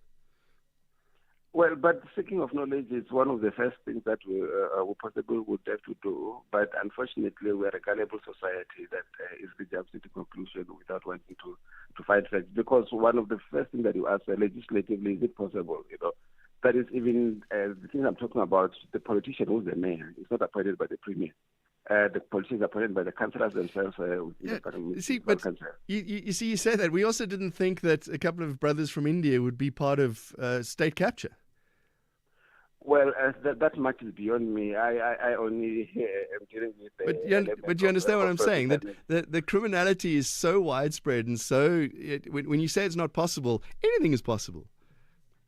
Well, if you put it that way, in this particular case, we're talking about cases that have gone over a period of time. If when you follow up all these transactions or these social media posts, they have existed before. The very same transaction being alluded to at different individuals, different names. So whoever these people are looking at who want to fight to, they will then say, this is John's transaction. He actually influenced the Ndavera Makwera to go and purchase a caterpillar worth X amount of millions. So this is how it is spreading. But the fact is that we are becoming a gullible society, and the problems that exist in that municipality previously, and this is what the Premier wants to emphasize, that let us protect the municipal manager. Whatever information, if there is any at all, let him be protected by the agencies, the state agencies, to make sure that he doesn't then become a victim of the very same people who are trying to use his name in a wrong way. Because there have been problems that in municipality before, wherein individuals were assassinated, individuals were threatened, and some of them, unfortunately, are still going through court cases ranging back 5 years ago. So the instability of the municipality is a threat to us. That's why the Premier has spoken to the Provisional Commissioner to look into all those aspects, the issue of cyberbullying, but also the security of the municipal manager, so that if he's got anything that he has to respond to, he should be protected at all costs. We're going to have to leave it there. Ndave Ramakwela, provincial government spokesperson in Limpopo. That's after the office of the Premier there issued a media release in response to those what they call false and defamatory allegations. If you think you cannot afford a lawyer, think again. Clientele Legal has made professional legal services affordable for you. Whether it's a civil, criminal, or labor-related matter, we have a nationwide panel of attorneys standing by to assist you. SMS SAFM to 32195. That's SAFM to 32195 and we'll call you back. Clientele General is a licensed non-life insurer and an authorized FSP. Standard rates and terms and conditions apply. Hey SA, entries for FlySafe's Business Booster are closing soon. So if you're a small local business that needs help taking off, enter at flysafe.co.za, tell us about your business, and you could be one of 6 standout enterprises to win 10 return business class flights plus brand exposure across our various platforms. Whether you're mixing, matching, crafting, or inventing, we want to help your business skyrocket. FlySafe, for the love of fly. T's and C's apply. James, congrats on the babies. Yeah, thanks. It's a wild ride. You're a new dad, 2 babies, 0 sleep, and 1 car that apparently couldn't cope. Yeah, the hatchback was my baby, but it just didn't have enough space for my 2 new babies. And are you happy with the price when you sold to WeBuy Cars? Very. We've even got some extra cash to splurge on one of those fancy brands that you basically need a license for. Good luck, James. WeBuy Cars. Geared for family, geared for you. SAFM. Prime time all day long. 20 minutes past 7, Jon Gericke in for Tulas. It's the morning brief. Let's talk the mayor of Tshwane, Cilliers Brink. The Democratic Alliance has thrown his hat in to be the candidate for the city of Tshwane in the 2026 elections, launched his campaign with a commitment to basic service delivery, transparency and direct community engagement. Cilliers Brink joins us now. Cilliers, morning to you. Why do you want to be mayor again? Good morning. I think it's really important that we get strong and stable leadership in the metros. The metros are essential to the economy of the country.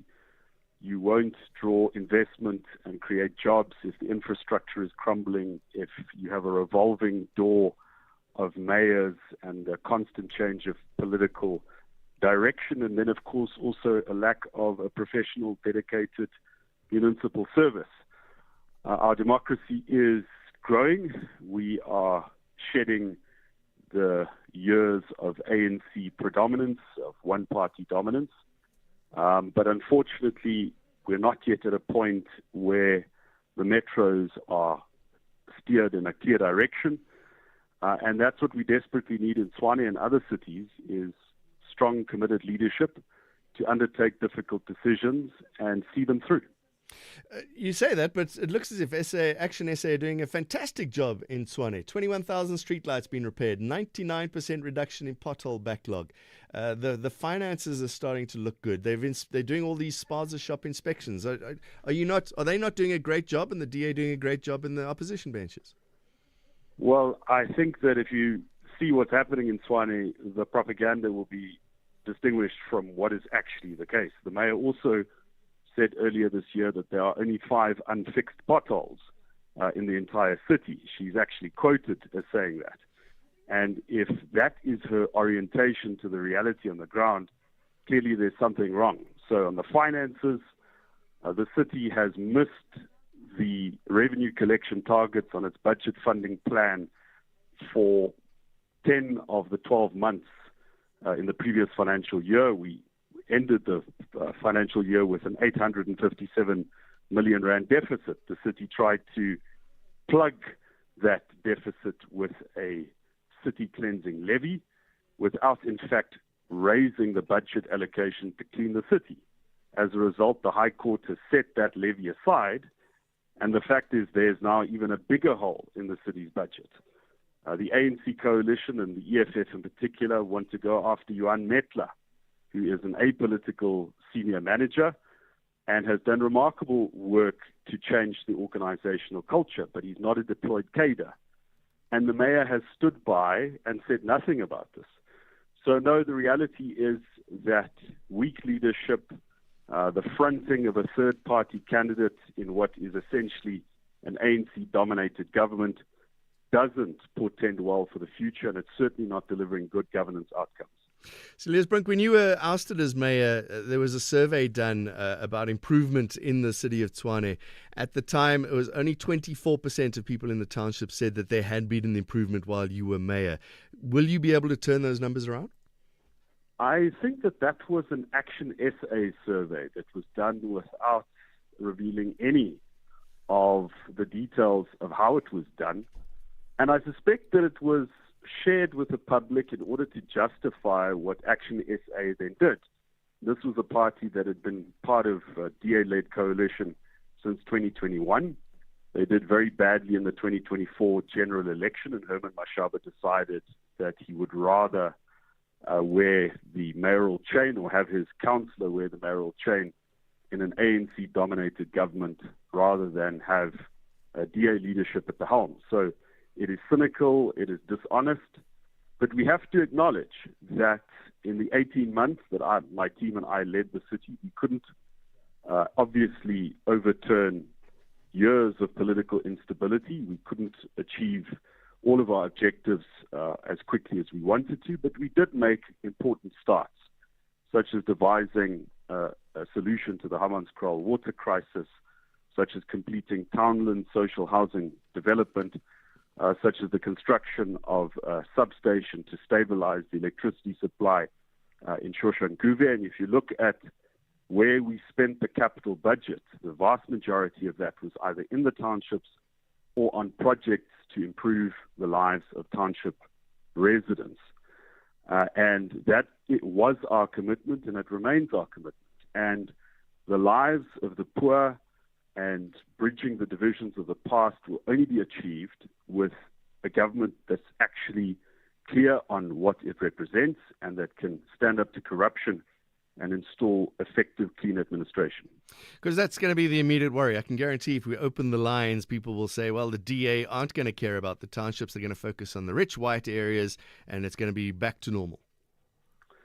Well, as I mentioned, the things that we have taken up, that we initiated, including the Hammanskraal water project, it is behind today, not because of failures that we had in office, but because of the complete lack of attention to that project under the current ANC coalition. It is a trope used by the ANC to say that the DA will only service wealthy communities, but if you look at the city of Cape Town, for example, where there has been strong, stable, permanent DA leadership for an extended period of time, you have the highest access of free basic services to the poor, and that is why people go to Cape Town. Yes, there's a wealth disparity. It's one of the features of an unequal society, but there's also a ceiling. There's a basic standard of services that everybody enjoys, and that's not the case where either the ANC is predominated in metros or where it has been allowed to destabilize coalitions and cause chaos. So I think more and more people are seeing through this, whatever the rhetoric of party activists might be. I have to leave it there. Cilliers Brink, thank you very much. Democratic Alliance Tshwane caucus leader, also throwing his hat in for the mayoral candidate for the city of Tshwane in the 2026 elections. 27 minutes past 7. This is SAFM Sport with Zai Khan. Tiffany Cairns.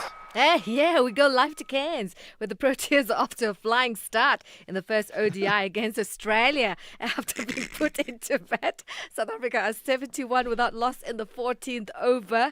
Aiden Markram looking solid on 42 from 44 deliveries, while Ryan Rickleton has settled nicely on 28 from 35. The pair giving South Africa the perfect platform after Australia won the toss and chose to bowl first in this 3-match series. Let's go to soccer. Uganda clinching a historic place in the quarterfinals of the CAF African Nations Championship after a 3-3 draw with South Africa in front of 34,194 fans at the Mandela National Stadium in Kampala last night. The result, coupled with Algeria's goalless stalemate against Niger in the other Group C fixture, ensured the Cranes advanced as group winners for the first time in their CHAN history, while South Africa's campaign ended in heartbreak. More soccer. Kaizer Chiefs assistant coach Khalil Ben Yusuf has reiterated that head coach Nasruddin Nabi, who's away on compassionate leave attending to his injured wife in Tunisia, remains fully involved with the technical teams planning for the games. Now, after their first 2 wins in the Betway Premiership against Stellenbosch FC and Polokwane City, with Nabi still away, there have been murmurs from a certain section of the fans that Chiefs are winning in his absence. I think at this point they discuss a lot about it. The coach is not here, or the coach is here. We are technical staff. We are all of us. We are family. We work together. We keep contact every day, every training session. We discuss. We make with Zoom. every day meeting, all the technical staff. We discuss about all the plans. We prepare the game together. And really, Coach Nabi is not here. Physically, he's not here, but he's with us. We work together. We are a team. We help each other. And we don't think about who is here, who is not here, because we are our technical staff. We work together.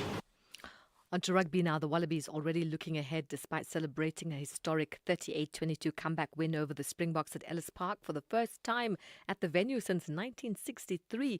Australia overturned a 22-0 deficit in just 20 minutes, scoring 6 unanswered tries to stun the world champions in their rugby championship opener.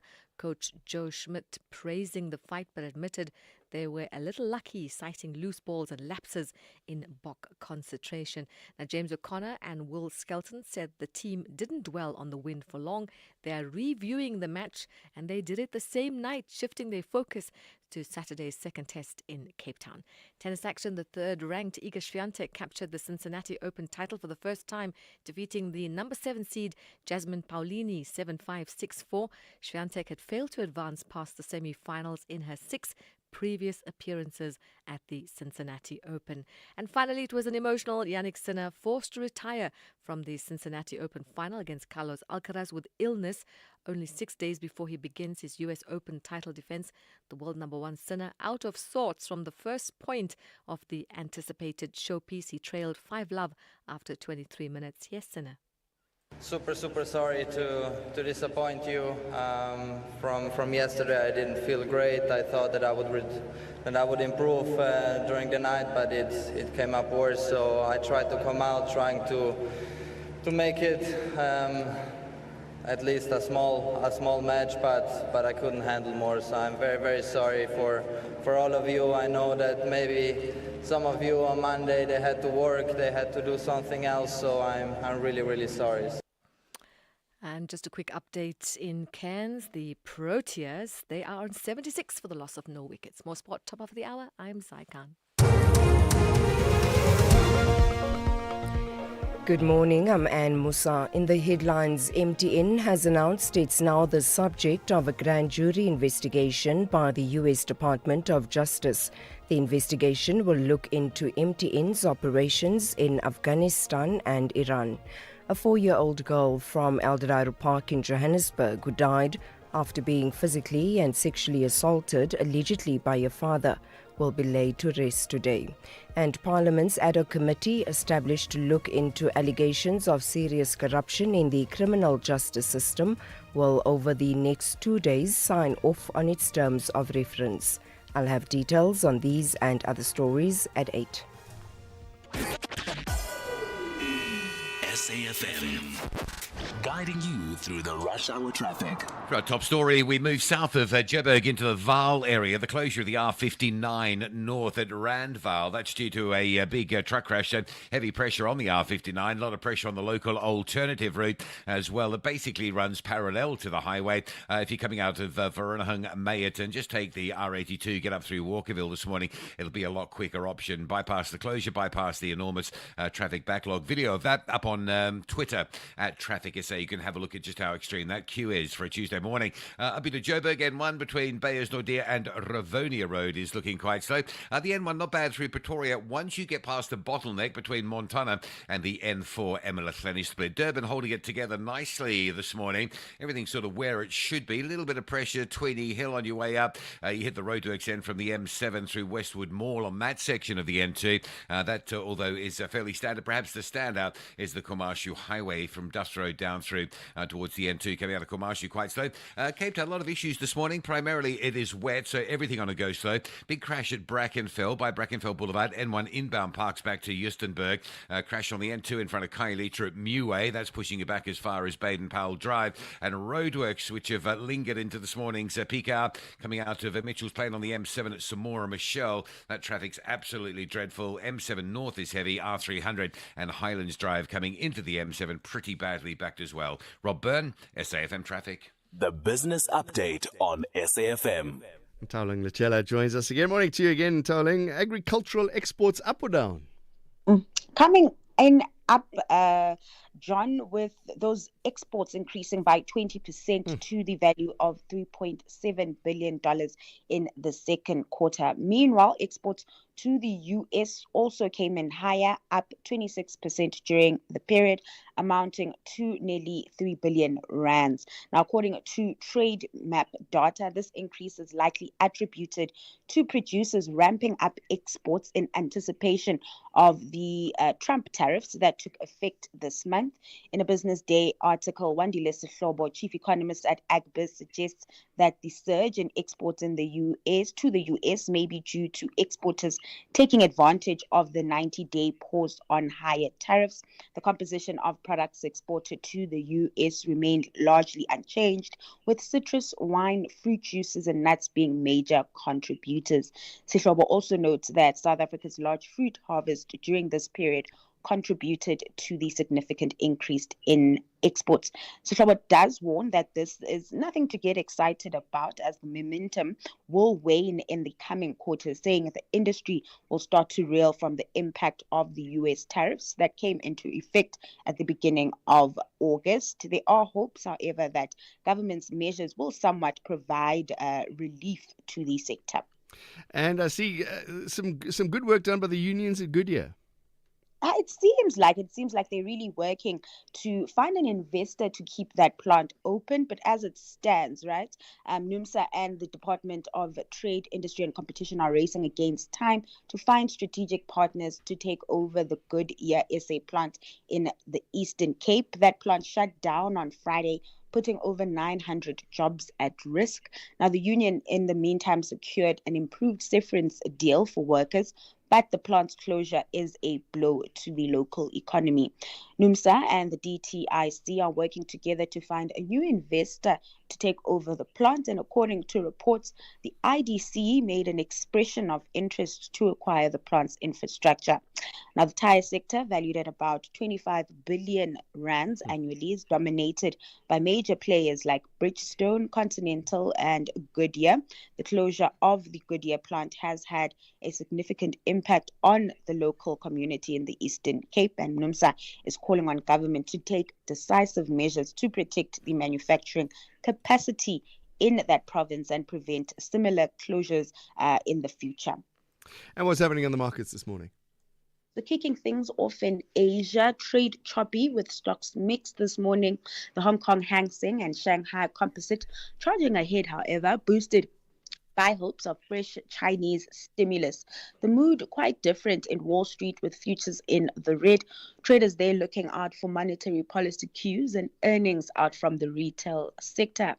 Then coming back home, the JSE closing yesterday's session on a sour note, with the all-share shedding 0.75%. Not much action playing out in the currency and commodities scene, with both the rand and oil steady this morning. The local unit at 17.65 to the greenback, and Brent trading slightly above $65 per barrel. Thank you very much. More business in an hour's time. You are the biggest saver we've ever had. 2,794 rand a month. It was the easiest switch ever. What was the real deal they could offer you? 870. That's amazing. You're always getting something out. Yeah. I've been battling to get nice car insurance. Outsurance, I found them. I'm saving a cool $360. Get the real deal with the real savings. I made the right move. Go to outsurance.co.za now for a 10-minute quote that could save you thousands. Just phone Outsurance, get a quote and see what they can offer you. If you don't save that $321 like I did, you might say get a $500 or $1,000 back. Service and savings, you'll always get something out. How is it that Outsurance provided the solution for you? 918 rand is what I'm saving. Incredible. What brought you and Outsurance together? 718 rand. I end up saving. They gave you the real deal. It literally is the real deal. Go to outsurance.co.za now for a 10-minute quote that could save you thousands. Licensed insurer and FSP. T's, C's and information online. Spar brings you Super Savings. Get 850-gram Parmalat pre-packed cheese for $119.99 and 250 megs free data on Spar Mobile, or 2 kg Tastic Parboiled rice for $34.99 and 100 megs free data on Spar Mobile. Plus, you could win your share of 6 million rand in instant cash. Price is valid until 7 September 2025 while stocks last. T's and C's apply. Call us on 086 000 2032. Got to go to the phone lines quickly. Just an update on the cricket. Markram's 57 or 57 balls. Rickleton on 33 against Australia. South Africa 92 without loss in the 17th over. Let's see what you have to say this morning. Let's go to Molotelo in Pretoria. Go ahead. What do you have to say? Hi, how are you? Lekker. I was listening to Cilliers Brink, and I find it quite laughable as to why he would want to come back, or at least why the DA would want him to come back as mayor. We look at the time that they were in power. They had about 2.1 billion rand of unauthorized expenditure. There are about 15.5 billion in irregular expenditure. Only 15% of potholes complaints were addressed. And he's talking about what the Action SA-led municipality is doing now. You look at the MMC of roads that's now doing jobs or at least building roads in townships where the DA did not take those roads.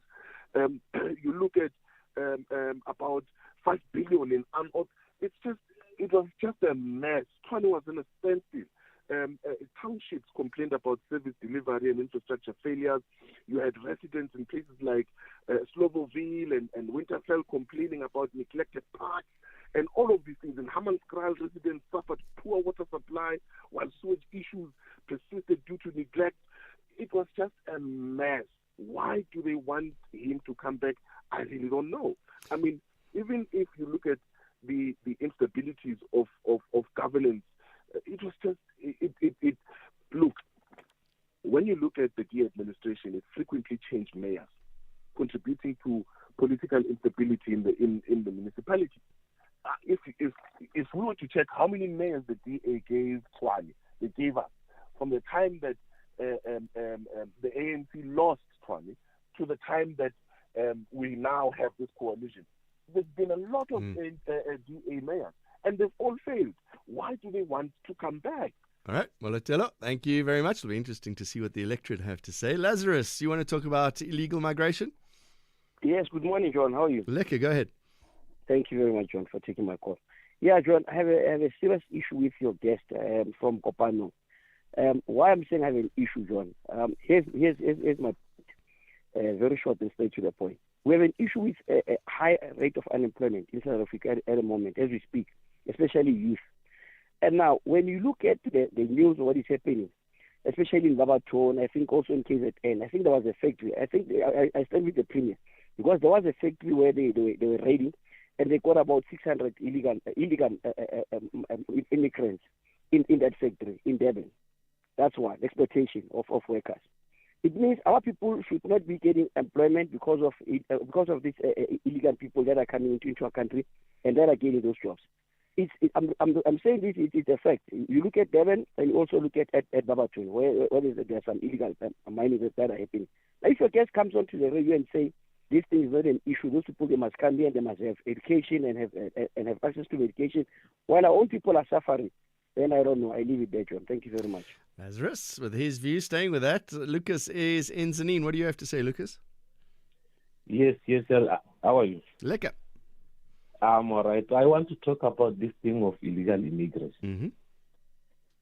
Yeah, look, I mean, the Premier, he has spoken about this thing. So the Human Rights Commission, they came up also defending. So now we are running short of this police. They must come and give their story, and then the Department of Labor. Because those people are here and they are working, and the majority of the job that they are doing are not scarce skills, you understand? So we need clarity in this thing. We can't go on like this. Thank you. All right, Lucas, with his views on illegal migrants. I still don't understand how people who are illegally in the country can get employed? It's something that confuses me a little bit. From a Department of Education perspective, Maya, you want to talk about illegal immigrants as well? Yes, good morning, John, and the listeners. Is it Maya or Maja? Yeah, Maja. Maja, sorry, go ahead. Yes. No, I just want to pick up with this lady that was talking from the Copano, Africa. Yes. Look, Sharon Eckenbaram. Yes, Sarah. Look, I have data. I have figures. I have schools. I'm working with schools. I have schools that are more than 50% from the foreigner learners. Which schools? So if in the Department of Education in Ikuruli North. In where? In Ikuruli North, Okay. Ikuruli North District. Right. Yes. So I have schools that which are flooded with the foreigners. So if she comes here and says there's nothing like that, I don't know where is she living. And on the other hand, she's saying our country, but she's just being against what we are saying because we are on the ground. We are working with these learners. So she must first, before she can say anything, have facts correctly before can she argue. So I thought I need to take this and talk to her. Unfortunately, she has gone. So you have, but this is just my comment too. Is this one school? To her. One school or a host of schools, or is it more than one I've school? got many schools. I've got many schools that are more than 50% foreigners. Yeah. So why would her numbers be so different to your numbers? So again, why would her numbers be so different to your numbers? I don't know where does she get it because she's using the Stats SA 2024, and we never had Stats SA 24. I think Stats SA was 2022. Where does she get it? Okay, where do you get yours from? No. Remember, we run the stats on a yearly basis for allocation every year. Oh, right. So it's placement of scholars into school, learners into schools.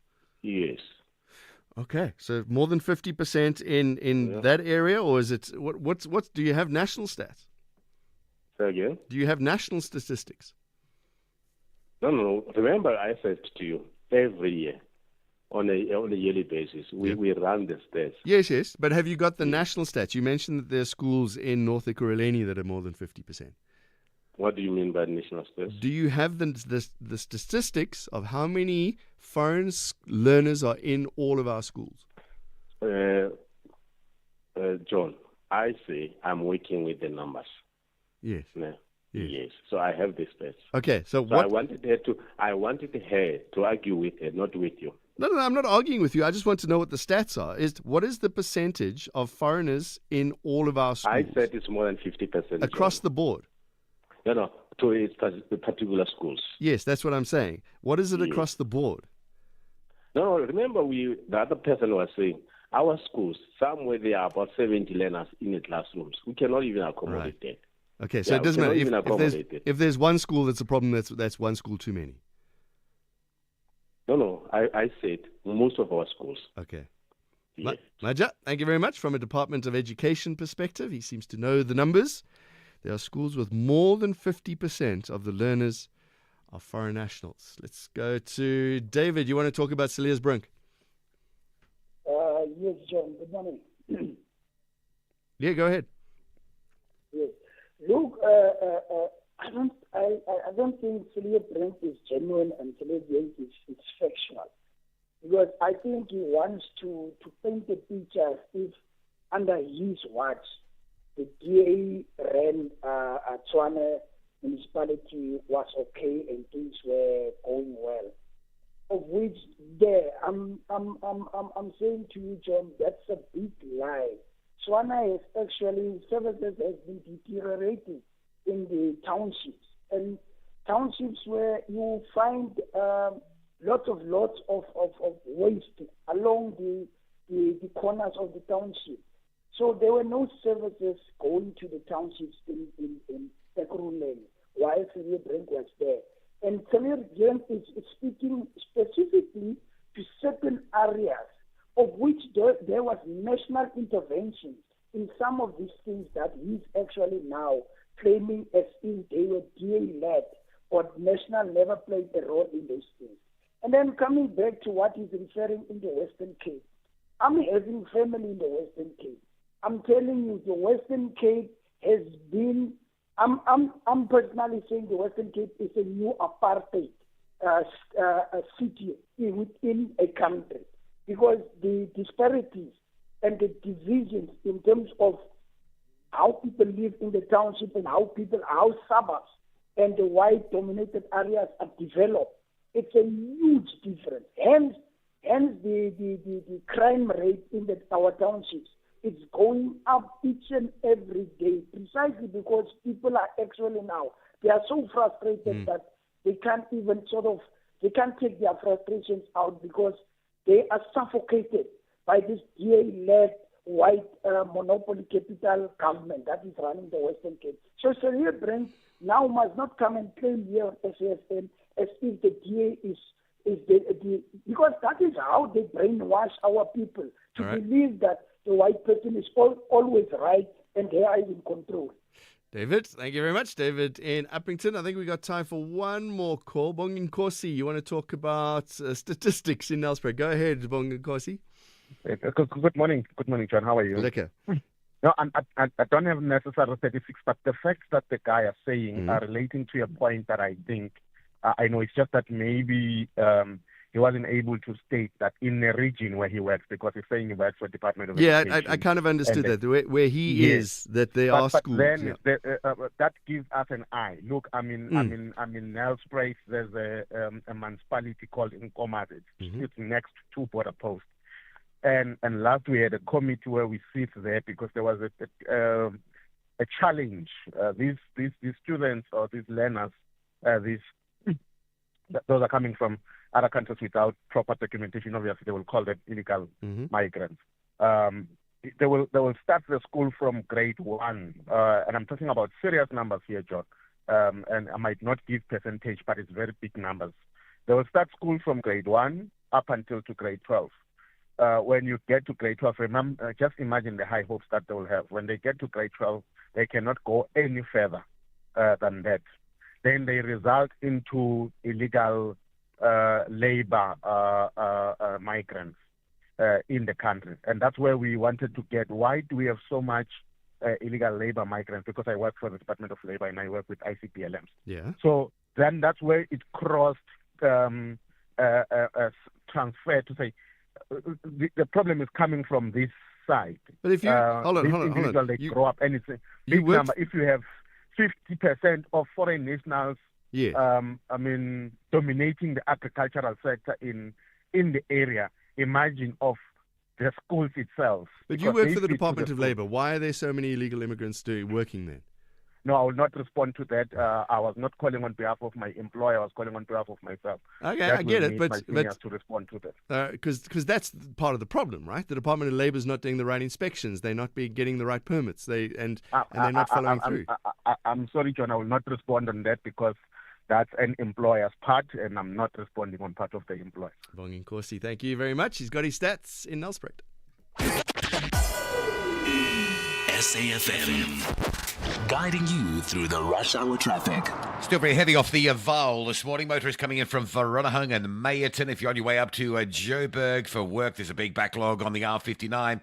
The road is closed at Randvaal. That's due to a truck crash. Heavy on the highway approaching that, and heavy on the local alternative route that runs parallel. A lot of traffic backlogging there. The N12 leaving Benoni quite slow this morning as you make your way through to Rondebowl Road. So Benoni through Boksburg on your way to Joburg, or backed up. The N1 from Beyers-Nordigue is still going to sit in some traffic pressure up as far as Rivonia Road. And a lot of traffic now around Pretoria. It really starts on the M1 South at Montana and goes all the way through to about Rigel. A couple of broken down vehicles in amongst that Tuesday peak traffic flow. Durban's been holding it down pretty nicely this morning up until now. There is heavy pressure on the N2, M7 to Westwood Mall, and then once you emerge from that, there's a crash up by Queen Nandi Drive, so you're straight back into a secondary queue if you're leaving the South Coast, wanting to get through Umgena Road and up past Queen Nandi for those flight connections. It is heavy. A lot of backlogging on the alternative M4 as well. Durban North heading up towards Virginia Airport. There's some really big delays there.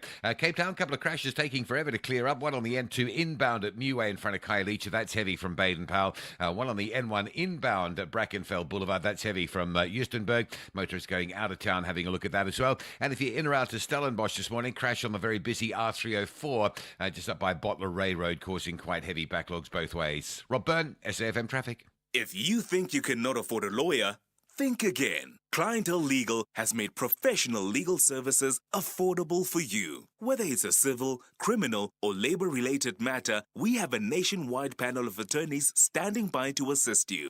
SMS SAFM to 32195. That's SAFM to 32195 and we'll call you back. Clientele General is a licensed non-life insurer and an authorized FSP. Standard rates and terms and conditions apply.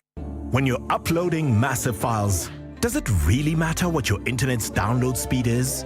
With business class internet, you get a connection that's as fast going up as it is down. Your company deserves business class internet because just reboot the router isn't a business strategy. Find reliability at vodacombusiness.co.za. Together, let's build the extraordinary. Further together. Vodacom Business. Hey SA, entries for FlySafe's Business Booster are closing soon. So if you're a small local business that needs help taking off, enter at flysafe.co.za, tell us about your business, and you could be one of 6 standout enterprises to win 10 return business class flights plus brand exposure across our various platforms. Whether you're mixing, matching, crafting, or inventing, we want to help your business skyrocket. FlySafe, for the love of fly. T's and C's apply. The only talk radio morning breakfast show that makes sense. The Morning Brief. 5 to 8 with SAFM. The General Industries Workers Union of South Africa has condemned the recent national convention that held this last weekend, and they've used some strong words about that convention.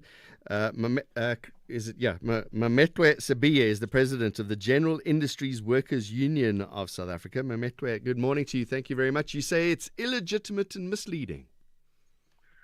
Absolutely. I mean, let's understand that people who gathered at UNISA were far from representation of the broad, sectors of the South African societies. I mean, there was praise for all sorts of praise seekers, opportunities, including xenophobes of the likes of Dudula. But of course, NGOs, academics here and there, as well as, predominantly cabinet ministers. But other than that, you realize, all the opposition parties in and out of the GNU boycotted.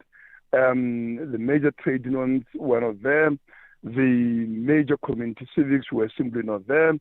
And major mass youth movements of this country. So, but also, it will also go to the substance of what they're trying to achieve, right? The idea that you could work out a common vision for a country that is so polarized politically because of an objective divisions predicated on class divisions in society is delusional. We do not differ because we don't talk more. Workers are talking at workplaces with their employers at industrial bargaining council. We also have network. Students are engaged with management all the time, communities with local councils.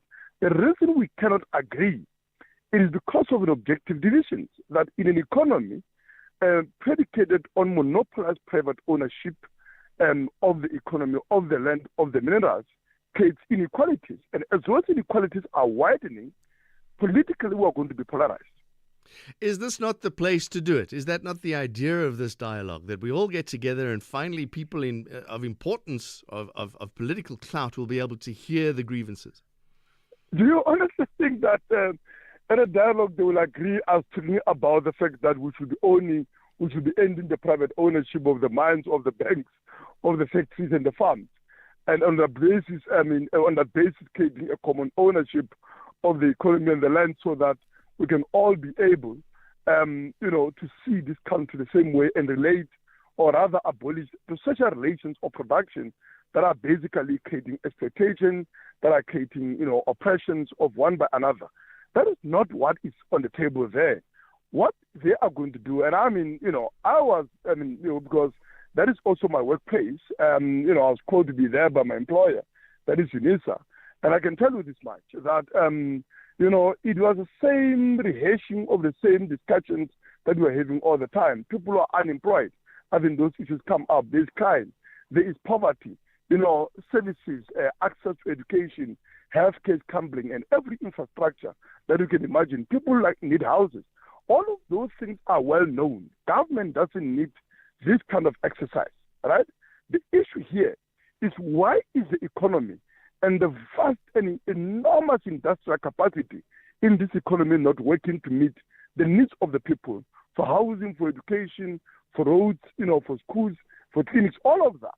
And that is actually because the economy is driven by profit, is private ownership, is monopolized by a handful of corporations and their shareholders, to the exclusion of every one of us who is either just a wage slave in that economy or actually unemployed, poor, and starving. So you say that real change comes from struggle, not dialogue. Explain what you think would make a better change to South Africa than having this dialogue. I mean, the question of the distribution of wealth has never been decided.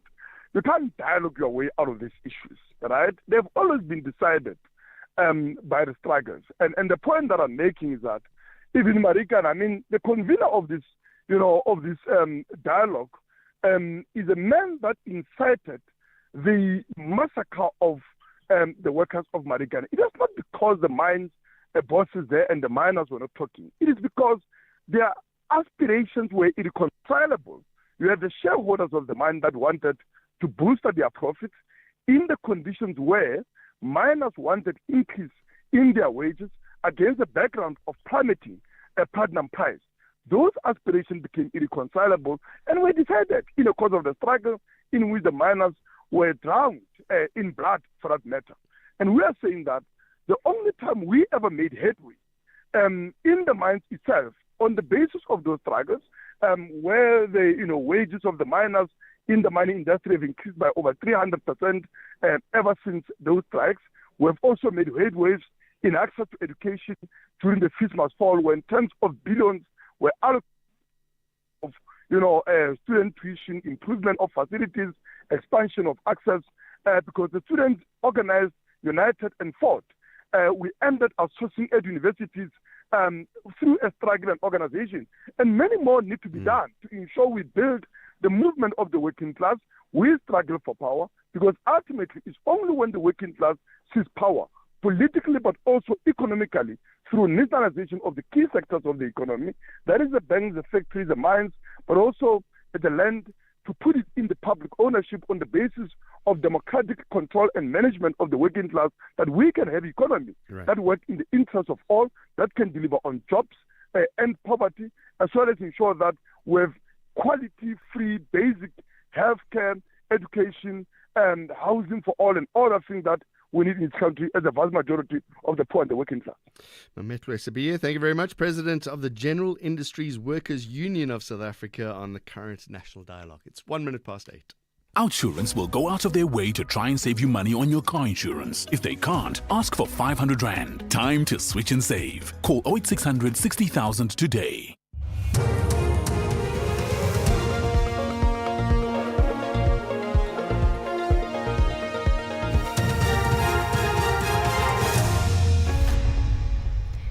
In our top stories, US grand jury probes MTN and Eldorado Park Gold to be laid to rest today. Good morning. MTN has announced it's now the subject of a grand jury investigation by the US Department of Justice. The investigation will look into MTN's operations in Afghanistan and Iran. Group CEO Ralph Mupita says MTN was approached through its external U.S. counsel. The telecommunications company owns 49% non-controlling interest in Iran Cell, while the stake in Afghanistan has been disposed of. Speaking during the company's results presentation in Johannesburg, Mupita says MTN is not being accused of any wrongdoing at this point.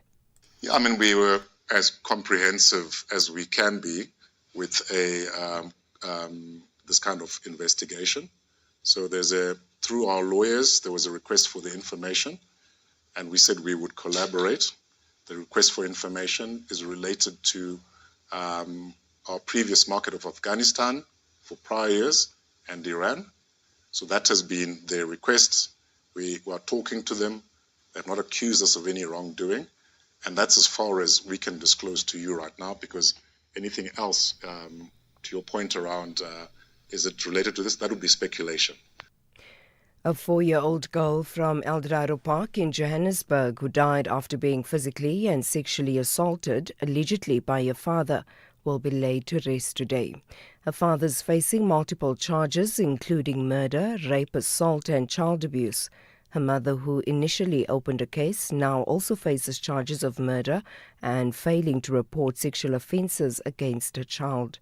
Both parents appeared in the Protea Magistrates Court yesterday, where they abandoned their bail applications. Lerato Makola reports. The El Dorado Park community is in mourning as a 4-year-old girl who died in hospital after being physically and sexually assaulted is laid to rest today. According to police, the child sustained head injuries, bruises, and a swollen eye. The accused allegedly assaulted both the girl and a 2-year-old brother, who is now in the care of social workers. The case has sparked widespread outrage and renewed calls for stronger child protection measures. 2 men accused of torching the Home Affairs Office in Germiston, east of Johannesburg, are expected to appear before the local magistrates court this morning for a possible bail hearing. Moffat Piri and Katlego Simango are facing charges of arson and public violence. The blaze occurred during an eviction operation last Tuesday at the Faro Park flats. Pusuletsu Mokwena reports. Last week, residents of the Faro Park in Germiston, Ekurhuleni, expressed their frustrations, saying that they feel terrorized by the city. This follows a court order obtained by the city's sheriff to evict the residents deemed to be unlawfully occupying the units and not paying for it. More than 400 households were evicted from the flats as a result. Their furniture and personal belongings were being removed from the units, even in cases where occupants were not present. The case against alleged underworld figure Jerome Boyson and 11 co-accused is expected to resume this morning in the High Court in Cape Town. It was postponed yesterday. The court heard that the witness fell ill and would not be able to continue. Boyson's legal team cross-examined the investigating officer who probed conflict in the nightclub security industry in Cape Town in 2017. The trial within a trial continues to determine the admissibility of transcripts of intercepted phone calls between Boyson, his former co-accused, and now deceased Mark Liefman, Andre Nodia, and others. Boyson is accused of, among other crimes, the murder of Brian Weinstein in August 2017. Parliament's ad hoc committee established to look into allegations of serious corruption in the criminal justice system will over the next 2 days sign off on its terms of reference. The committee has held a 10-hour meeting to discuss terms of reference. Its establishment flows from allegations by KwaZulu-Natal Provincial Commissioner Nhlanhla Mkhwanazi of corruption that includes top SAPS management and Minister of Police Senzo Mchunu, who has since been placed on special leave. The terms of reference include that Mkhwanazi will be the first person to appear before the committee. Committee Chairperson Mulapi Likhanyane says the final sign-off will happen in the next 2 days. As Honorable Nduli has proposed, the final draft will be circulated within 2 days. And when everybody has seen that final draft and satisfied that it captures the decisions of the meeting, and then it will be adopted. Recapping the top story, MTN has announced it's now the subject of a grand jury investigation by the U.S. Department of Justice. The investigation will look into MTN's operations in Afghanistan and Iran. For SAFM News, I am Anne Musa. OUTsurance will go out of their way to try and save you money on your car insurance. If they can't, ask for 500 Rand. Visit outsurance.co.za today. You always get something out. OUTsurance has simply had their best results. OUTsurance scored 9.99 on the Hello Peter Trust Index, a near 5-star rating on Google reviews, and have outperformed their personal best in the number of complaints per 1,000 claims referred to the Ombudsman. Switch to the insurer that keeps raising the bar on low prices, service and trust. Call 08600 60,000 or visit OUTsurance today. You always get something out. Licensed insurer and FSP, TCs and information online. It's a very good morning to you. In your SFM sports headlines, it's cricket action live underway. The Proteas power to 130 for 1 after 23 overs in Cairns. And we also bring you the build-up to the midweek Betway Premiership action returning today. Details just before 8:30. SAFM, guiding you through the rush hour traffic. Morning traffic headlines still very heavy coming in off the Vaal towards Joburg. That's a crash which has closed the R59 at Randvale. So heavy on the 59 into the closure. Big backlogs locally on the alternative routes as well. Consider the R82 as an alternative off the Vaal this morning. The N12 between Benoni and the Boksburg looking quite slow. And there's a lot of traffic on Pretoria's N1. Starts around Montana and sort of goes all the way down through to about Rigel before you feel you're out of that. Durban heavy on the N2. The roadworks up by Spaghetti Junction, still queuing traffic from the M7. And then a crash as you emerge out of the roadwork delays up at Queen Nundy Drive. So pretty much a joined up traffic queue from the M7 all the way to Queen Nundy. Make sure you've got plenty of time to get through that. Cape Town, Robert Sobukwe, Stellenbosch Arterial, a crash causing backlogs there. And to inbound at Khayelitsha, that collision seems to be clear. Traffic is moving. N1 into town, a crash at Brackenfell Boulevard. Very heavy this morning both ways into that. And if you're on your way to Stellenbosch, a collision R304 at Bottler Ray Road, just south of the N1. With your traffic update, I'm Rob Byrne.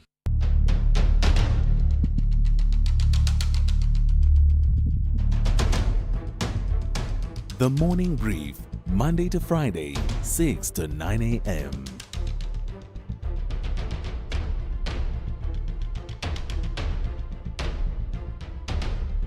The Morning Brief, Monday to Friday, 6 to 9 a.m. Jon Gericke in for Tulis. It's 10 minutes past 8. Good morning to you. Coming up in a moment, there's going to be a groundbreaking collaboration aimed at transforming healthcare delivery in KwaZulu-Natal.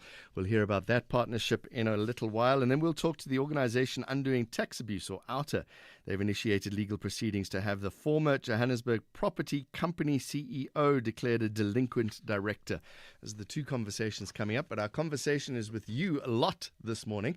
A number of issues that you've raised on WhatsApps, on Twitter. The conversation is quite healthy as well. Let's take some voice notes before we go to the calls on illegal immigration. Good morning, John, Mr. Cilliers. I think you are in a serious crisis in this country. We're in big trouble with this constitution of ours, because this constitution, it does not serve us anything. I don't know why Human Rights Commission or human rights people are busy defending illegal immigrants, because our constitution says we, the people of South Africa, it only talks about the South Africans, not illegal immigrants. You know what I mean? So I don't understand when they say that, okay, health system is for everyone, schools are for everyone, so including undocumented. I don't understand. But yeah, here we are. What can you say? But yeah, I think people will fight this thing of illegal immigration till the end. Thank you, Mr. Cool. Good morning, John. It's Shawan from Durban. I don't think our law says an undocumented foreigner can come do in our country what they cannot do in any other country, and it's okay. I don't think our law says that. This Sharon lady is talking nonsense. Let's go to calls. 086 000 2032. George, you're in East London. Go ahead. Hello. Yes, John, I just want to look at illegal immigrants in a much bigger, view. Mm-hmm. According to all the comments I'm getting, I think we've got different category or type of people who are illegal in the country. We have got those who are illegal because they have been secondary illegal due to maybe their parents. We have got those who cross the border directly and become illegal. We have got those who used to have illegal South African IDs, and their IDs were blocked. They were declared illegal immigrants. Now, what I'm saying is, trying to address this issue is like you have got a bush and you throw seeds of a certain tree there, and that tree also produces seeds which are under the ground, and you are trying to chop these trees which you can see, but you don't know that the seeds are still, the other seeds are under the ground. So, in the past, people have tried to address this issue. First, it was Nelson Mandela. Nelson Mandela, what he did is say, all the people who are illegal in this country, they must go and declare that they're illegal and not be given, due to circumstances, you are given a document which says, yes, you are in South Africa, but you are born in your country, to legalize the people. Yeah. So what is the solution now, George? The solution is to look at how they can legalize those who have been in the country for a long time and for legitimate reasons, and then get rid of those who just cross the border. Right. Because those ones who have been in the country for legitimate reasons end up being illegal, it's not easy to get rid of them. All right, George in East London. Seems so simple, doesn't it? Bramoro, you want to say something about migrants as well? Yes, sir. How are you, sir? Lekker. Thank you and the team. I always propose this. The first time South Africa decided to grant amnesty to Zimbabweans, almost 3,000 Zimbabweans queue in to submit their fraudulent document that they were already having. And then they got a ZEP. This was the first time, I think it was under Malusi Kigaba, the previous Home Affairs Minister. So my question is, we cannot run away from the question of illegal or undocumented migrants in the country. Perhaps Bramuro, myself, I might be undocumented or illegal. You will never know. But if the government is able to initiate a broad amnesty to every single foreigner, even if you're from America, German, John, there are Germans in this country who are also undocumented, but people are not referring to them. There might be Americans as well. But we only restrict it to or focus on blacks, you understand, from within Africa. But if we can broaden it to say every foreigner in South Africa, present yourself to the nearest Home Affairs for proper documentation. Within just a year, if we can do this exercise, and in doing so, the state even charge each applicant, even a 5,000 rand. John, believe you me, of course, we are not going to have full 100% foreigners queue in for that. But at least majority will go in.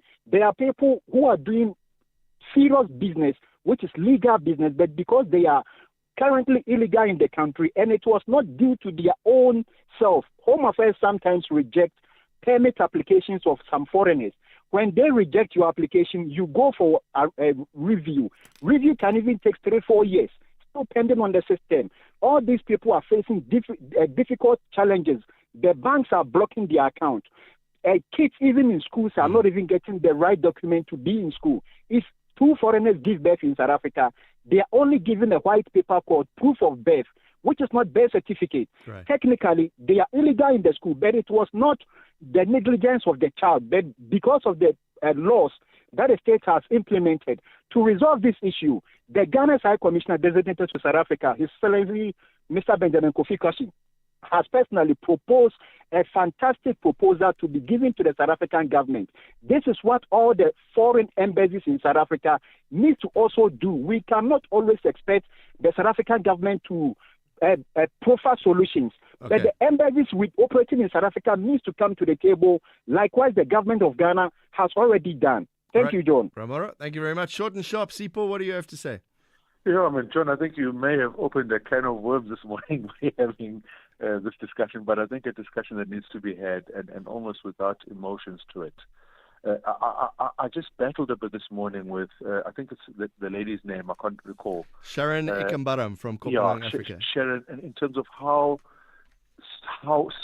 happy and almost confident in the stats that she had.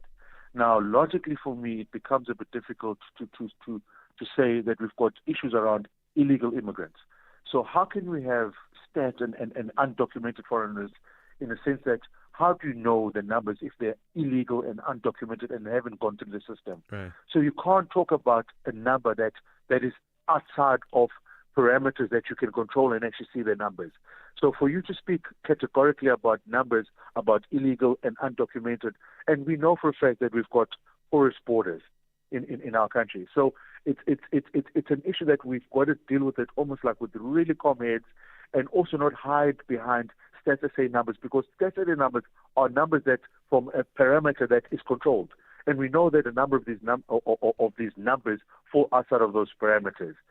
And to actually speak, we don't know. I don't even know what the numbers is. I don't think any of us know the numbers. But I don't think we can come onto a national radio station and speak categorically as if you know around illegal numbers and numbers on illegal and undocumented foreigners. Because then you would easily be able to make them legal or deport them. Correct. Right. If you know the numbers, 100%.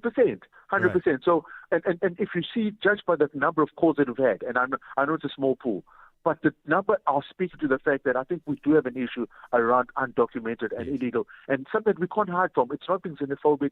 It's just that Bramoro actually spoke such sense today in terms of how we need to manage that and actually find a solution to it, because it is a reality. And until we admit that it is a reality and how do we solve it, we will all be going around and being called xenophobic and not dealing with the issue properly as how it should be addressed. Sipot, thank you very much. In Cape Town, one more. Katu is in Midrand. Quickly, Katu, what you got to say?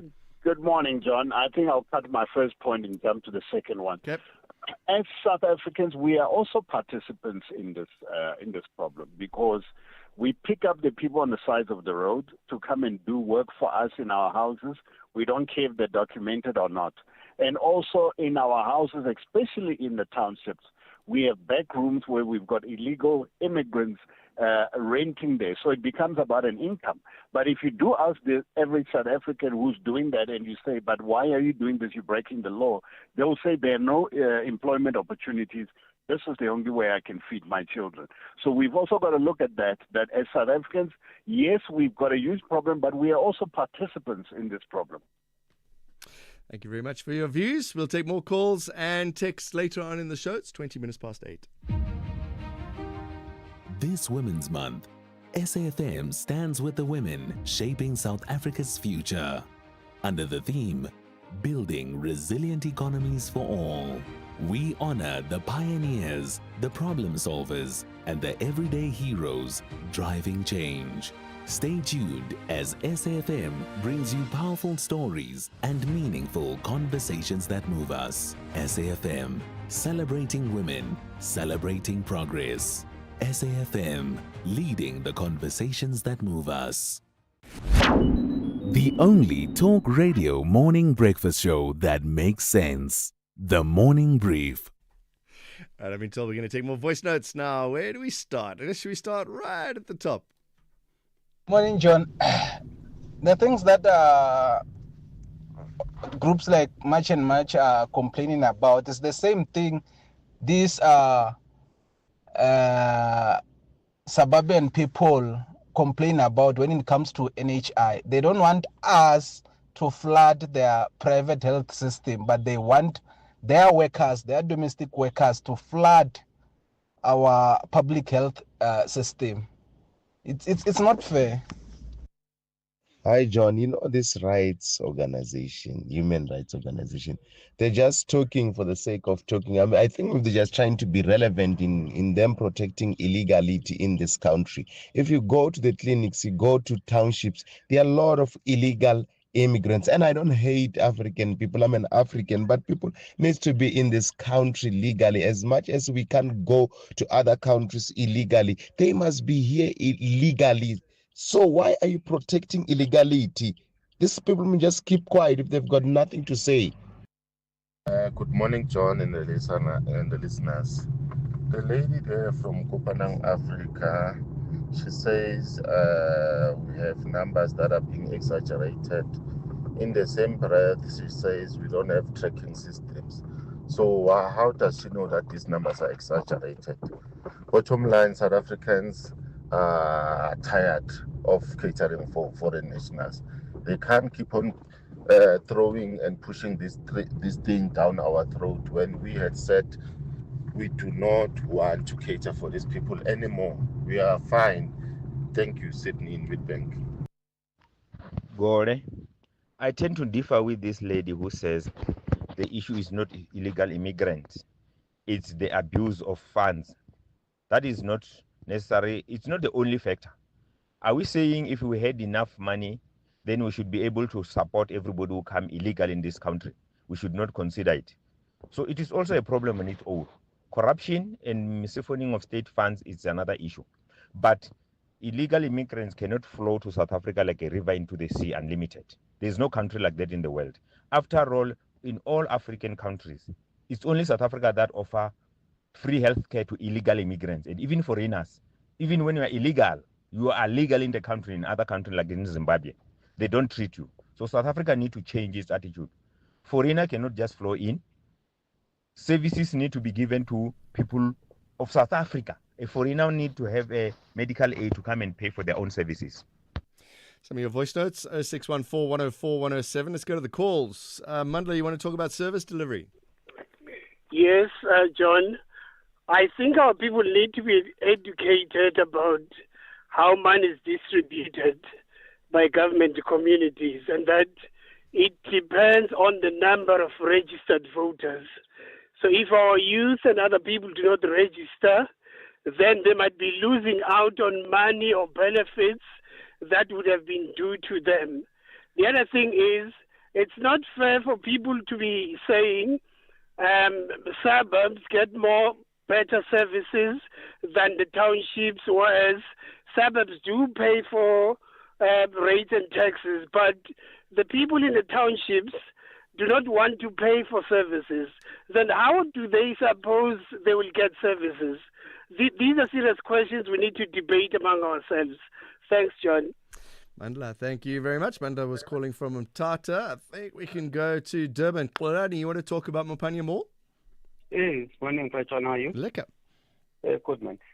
Firstly, hands off to our KZN Premier on his stand. Mm-hmm. But you see, when it comes to the Mapanya issue, the Mapanya Mall issue, I feel as if Gauteng government is led by people whom their use is less, if any, still exist.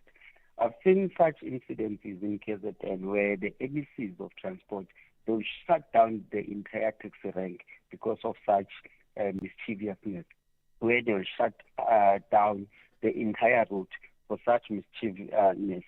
Of not so long ago, I remember the provincial police commissioner was actually on the ground shutting down the Durban transport route. It shows that whenever such things happen, these people need to be confronted. I work for the KZN provincial government. AC, I travel around KZN. This thing of these taxi boys or taxi guys stopping cars is something that was before prevalent, something that they were doing. At one time, they did try to take chances. Unfortunately, I'm not less of a man. I'm a proper man. So, but I urge Gauteng government to become straight, to be on the ground. It cannot be that a person was killed like how this Mvelase guy was killed in his car, and government does absolutely nothing. No, man, it's slowly becoming a fact that we're being led by lazy thinkers. Thanks, question. All right, in Durban, let's go to Parks. You want to talk about migrants, Parks? Hello, John. Look, the issue of illegal immigrants, especially when it comes to their control in how they migrate from their countries of origin, government is using a silver bullet approach whereby it classifies them as economic migrants, which is a big problem because there's transnational criminal syndicates that usually exploit all of these migrants for cheap labor and all of that, which we are seeing in various sectors like the agricultural sectors and also these popping up factories that seem to be not regulated or even inspected. And the second thing, the government wants to use this approach of globalized countries where the trend of getting migrants into a country will be part of helping the economy to grow. It's not sustainable, especially for a growing country like ours, South Africa. We're not yet a developing country, we're still developing. So I think government needs to go back to the drawing board. Thank you. All right, Hawks in Cape Town. Thanks very much for your calls. We'll take more later on. 086 000 2032. This is SAFM Sport with Zai Khan. Some runs in Cairns. What's happening? Proteas impressing in the opening ODI against Australia. South Africa on 145 for 2 after 28 overs. Aidan Markram set the tone with that superb 82 before his dismissal. Now skipper Themba Bavuma steady on 16 with debutant Matthew Britska on 12, and the run rate sitting just over 5 per over as the Proteas are looking to build on a strong platform after being sent in to bat first in this 3-match series. Let's go to soccer now. The pressure mounting on TS Galaxy coach Adnan Beganovic, acknowledging that the ongoing FIFA sanctions continue to affect his team ahead of another crucial Betway Premiership clash. The Rockets take on Chippa United tonight. They're still searching for their first win of the 25-26 season. Now, Galaxy remain barred from registering new players, and that's due to a long-standing FIFA ban, despite the club insisting that all outstanding payments have now been settled. Despite this setback, Beganovic has total faith that the current playing personnel can still turn things around. Why I stay positive? Because I know and I see every training session, I see quality, what we have inside the players, what we can use, and then I think just if we have a little bit more lucky, we can turn everything. We can win games, we can collect 3 points. Even last game against Sekekune, we play well, we create so many chances, we do everything what we need to do, and then we just miss all our chances, and then we lose the game. Unlucky. That's it. Because that I stay positive, because we have quality, and it's question of time when we switch and do everything proper. More soccer. GIWUSA has removed all association with Brentford from his Instagram account as his uncertain future takes a fresh twist. The DR Congo forward, who was left out of the squad for Sunday's 3-1 loss at Nottingham Forest, wants to join Newcastle. The Magpies have seen at least one offer for the forward rejected by Brentford. It is understood at the time GIWUSA believed Brentford would sanction his transfer to the Northeast once they signed his replacement. And finally, motorsport. The Formula One leader Oscar Piastri will have a grandstand named after him at the season opening Australian Grand Prix next year, by which time the McLaren driver could be returning home as world champion. The Melbourne-born 24-year-old, who has yet to stand on the Albert Park podium in 3 attempts, leads British teammate Lando Norris by 9 points after 14 of the season's 24 rounds. And we'll be back in the fast lane with Jon Gericke around 12:30 for SAFM Sport. I'm Zai Khan. Good morning, I'm Anne Musa. In the headlines, South African banks accused of rand manipulation are set to present their case to the Constitutional Court today. They plan to outline the financial and reputational damage caused by the Competition Commission's allegations of being part of a banking cartel. MTN has announced it's now the subject of a grand jury investigation by the U.S. Department of Justice. The investigation will look into MTN's operations in Afghanistan and Iran. And the Hawks in the Eastern Cape have arrested 2 suspects in connection with the kidnapping of a 73-year-old woman from Kariga. I'll have details on these and other stories at 9. SAFM, guiding you through the rush hour traffic. The R59 coming off the Vaal remains closed. A truck crash earlier this morning shut the road at Randvaal. So if you're in for Meyerton and for Vereeniging, quite a big volume of traffic still queuing up into that closure. And obviously some pressure on the local alternative as well. M2 from Joe Slovo going down into the busy Mike 1 North through Crown, looking quite heavy today. The N1 South queuing up towards the William Mandela exit. Get past Rivonia Road and you get a bit of traffic trouble there. And the main road lights at Vickhoppen and down at Sloaner down, so in from Lone Hill towards Bryanston. It stays busy. And the R21, the roadworks back in place on the southbound side by Bupsfontein Road. Slow passing Tembisa on your way towards the airport. On your way towards King Shark, down on Durban side. Make sure you've got plenty of time to get through a big backlog. A crash blocking a couple of lanes. N2 north at Queen Nandi Drive.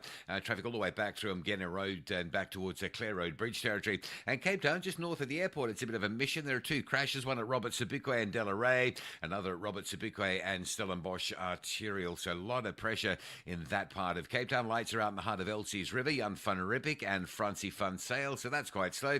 And still quite a backlog on the N1 into town after an earlier crash at Brackenfell Boulevard. Traffic parked back to Eustonburg on the inbound. Outbound, it starts on the R300 north at Brackenfell, onto the N1 towards Brackenfell Boulevard. And routes like Okavango and Brackenfell Boulevard are heavy towards that traffic on the N1 bridge systems. Rob Byrne, SAFM Traffic. The Business Update on SAFM. And Tauling Lachela is watching all the business for us, starting with shake-up at MTN, Tauling.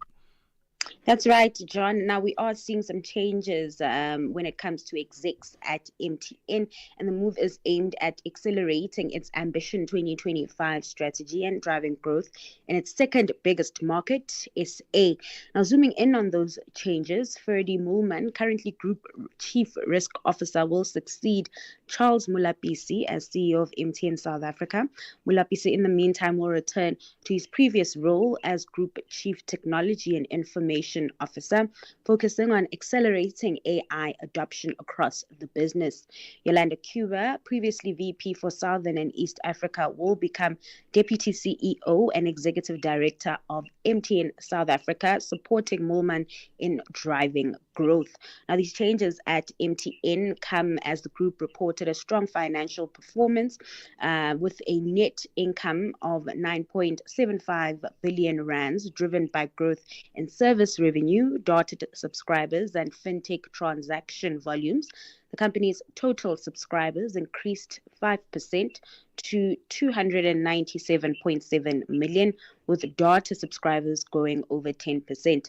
Now, Ghana and Nigeria coming out as star performers. The South African business, however, faced challenges, with service revenue growth slowing to 2.3%.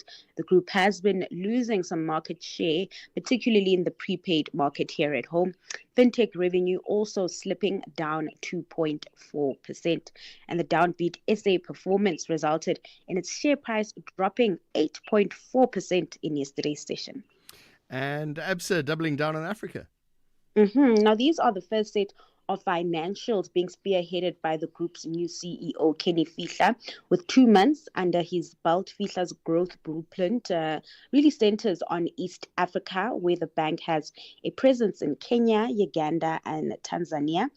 Fihla sees Uganda as a vital market, where ABSA is the third biggest bank, and believes there's a massive potential to increase market share and become the number one bank there.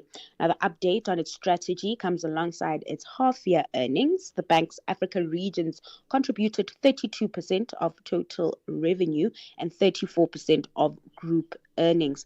Looking at its overall performance, profit jumped 17%, and the bank's return on equity also improved to 14.8%, inching closer to the target of 16% by 2026. Now, despite the positive outlook, ABSA acknowledges the global economic environment and that will remain uncertain due to changes in the U.S. administration, particularly those tariffs that are coming through. The bank has reduced its SA GDP growth forecast to 0.9% for the year, but expects growth to improve to 1.4% next year. And what's happening in the markets this morning?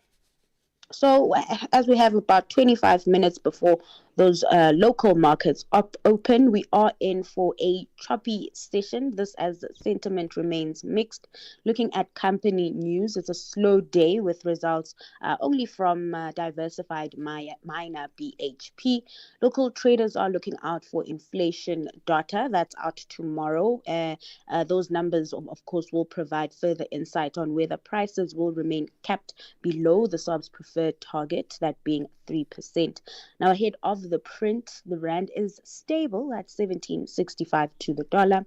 Oil in the meantime slightly in the red this hour, trading at $65 per barrel. All eyes are on developments between Russia and Ukraine after the leaders of both nations met with Trump, and oil traders in particular watching how the developments may impact the demand-supply dynamics of Russian oil. Now, the outcome of those talks also impacting equity markets. Over in Asia, markets mixed today, with traders assessing geopolitical issues and hopes of more stimulus in China. Then lastly, in the US, futures in negative territory this morning, with investors there awaiting fresh market-moving catalysts. Talung Lachela with all your business. Plenty more coming up throughout the morning here on SAFM. If you're active on social media and love SAFM, we hope you'll take a moment to like or follow our SAFM page on Facebook and Twitter. These are the best places to find all the guest information, conversations, and stories you love from your favorite presenters, along with regular updates from SABC News.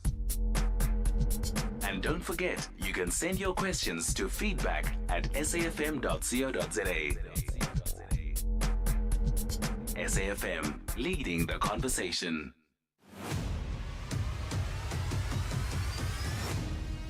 SAFM is streaming live now on Facebook, YouTube, and X at SAFM Radio. Hey, you can see my face on those places if you want to. I don't know why you'd want to see my face this time in the morning, but how's it if you're streaming us? It's 20 minutes to 9. You're with SAFM. Let's talk about, let's go back, what was it, a couple of years now. In fact, just about 2 years to the day. There was that fire in Johannesburg and 76 people died. And because of that, amongst other reasons, the organization Undoing Tax Abuse, OUTA, has initiated legal proceedings to have the former Johannesburg Property Company CEO, Helen Boertes, declared a delinquent director. And they're seeking accountability for the tragedy and long-standing governance failures in Johannesburg's property management. Advocate Stephanie Fick is the Executive Director of the Accountability Division at OUTA. Advocate, good chatting to you again. Thanks very much for joining us. If Helen Boertes is a former JPC, why are you putting down legal proceedings now? Good morning, John. Because we really think that it's important. Despite the Gampempe report finding that the city and they should take steps against Helen Boertes, nothing has happened. So again, I think it's about civil society actually doing what the SOE is supposed to be doing, but we are happy to do it and hold her to account. Really, if you look at that Gampempe report, and it's not just about Gampempe, it's also about the PPE. But I think the Isendisu building fire is the one that really gets to the heart of things and sort of the governance failure, and that's held accountable for her conduct. It's not a criminal proceedings. This is a delinquent director. What's the difference? Criminal proceedings, obviously, constitutionally the only body that can prosecute someone. So in other words, if you are found guilty, you can basically go to prison. And if I'm not mistaken, there is a political party that took steps and laid a culpable homicide case against Helen Boertes. The delinquent director case is more of a civil nature. In other words, what it says is that as a director, and she was the CEO at the time, and she's ex officio a member of the board, that as a board member, there are certain duties, incumbent of you as a director. And by her conduct, she showed that she actually shouldn't be a director. I think what we've seen in the past and currently in SOEs is that people are board members. They get an enormous amount of fees for being on boards, but the governance is lacking, and you find incidents like this happening. And it's high time that board members are either picked properly and that they are fit for purpose and that they qualify to be on a board, and if not, that they are held accountable for misconduct. Not the first time that OUTA has done something like this. You were also involved in Dudu Myeni at SAA. Yes. So Dudu Myeni, she was the chairperson, and as the chairperson, she ran SAA as if that was her own business. So she was declared a delinquent for life, which basically means you cannot be, you can't go from this board to another board, that we also see in government specifically. And she, like I said, she ran SAA like it was her pet project and was sort of interfering in management as well. And therefore, the court finds that we had enough to declare her a delinquent director, which should then be, the sanction is basically that if you get your funds from being on boards, you're unable to then be, again, a board member. Back to Helen Buertas, you touched on it. It's not just this fire that you're fighting for as well. There was massive irregularities during COVID. Yes, you're talking about 18 million. I sometimes think that we throw around these numbers as if it's sense. But again, it's what you typically see is during COVID when people were struggling for a number of reasons. They procure PPE products, and that was again, didn't get what they were supposed to get, paid way more than what was the market-related prices. And she and the CFO signed off on it. So the SIU report, when it comes to the PPE corruption or the PPE problem, and what was taking place there, said that again she should be held accountable. And when was COVID-19? When was the fire? And we still do not see anything. So this is again, if no one else is going to do it, maybe civil society should step in. Civil society should actually work with government, should work with law enforcement. But if nothing's going to happen, let's step up and hold them to account, because these are serious allegations. Why Helen Buertas in particular and not the mayor or the city of Johannesburg as a whole? A good question. So the mayor is most probably not is not a board member, although there are shareholders of JPC. In this specific instance, is not necessarily a board member, which is something one needs to look at, because there's also other, and this is a case we are also thinking about. There's a lot of public entities, although they have boards, are not public entities in terms of the Companies Act, so you can also not go against them. But as a civil activist organization, we do have limited resources. Should the city of Joburg be held accountable? Of course. Should all the board members of JPC be held accountable? You bet. But we picked the one person that was actually the allegations she was directly involved in. For example, Gampempe said the CEO, Helen Buertas, should be held accountable for the governance failures. And it was, that the governance failures led to a fire, led to the death of 76 people. So in this instance, the facts just identify her more than any of the other board members. Is Helen Buertas still working in the city? I wish someone can tell us where she is. We know that she was at some point had an acting position in the city of Joburg, but if you listen to the rumors, apparently she's being groomed to take over at City Power, which is a concern if you consider these allegations. But when she is currently is a bit unknown. What I can tell you is that she is still a director in terms of the Companies Act on CIPC of JPC. Advocate Stephanie Fick, thank you very much. Executive Director of the Accountability Division of the organisation Undoing Tax Abuse. They are bringing legal proceedings to have JPC CEO Helen Buertas, former JPC CEO Helen Buertas, declared a delinquent director. Call us on 086 000 2032. So many voice notes to get through. 0614 104 107. Let's talk about the Limpopo government. Hi, Stephen. Ndabe is telling you about the procedure, what should be happening. We know what the procedure is. We know that politicians believe procedure, processes, policy is just a name of a tree. So when they say there's an interference by the premier, that is true. Now Ndabe is telling you about the procedure. We know the procedure. Nobody adheres to it when it comes to the world of politics. Ewin B. Mbombela. Ndavera Maguela may say what he wants to say, but those messages are not just messages. There are proofs of payments attached to those messages. Thank you very much. Hey, John, I just think this guy is seriously in the brink of losing his mind. Okay, hold on. Let me introduce this one. You can't just randomly talk about a guy. This is a WhatsApp about Cilliers Brink, the DA's candidate for May in Tshwane. Hey, John, I just think this guy is seriously in the brink of losing his mind with an obsession of Tshwane. I was listening to him the other day talking about him being in the School of Governance or Leadership for the DA. And now I understand the obsession of the DA of this guy when he was kicked out. I think he was supposed to be the, what do you call that thing? A study of how they groom someone and they become the best. When he was kicked out, they became hysterical. He just needs to relax. He's going to lose his mind with this obsession. Thanks, Espongi here. One more voice note on the former speaker. Good morning, Mr. John. This is Mbongo Sondisa. Hey, Mr. John. I was so worried to see Mrs. Nosifisa Mapisa Ngakula crying like that. You. Hey, corruption. It's a poison in the society. There's no ANC members to back her up now, but they were there during the Zuma times.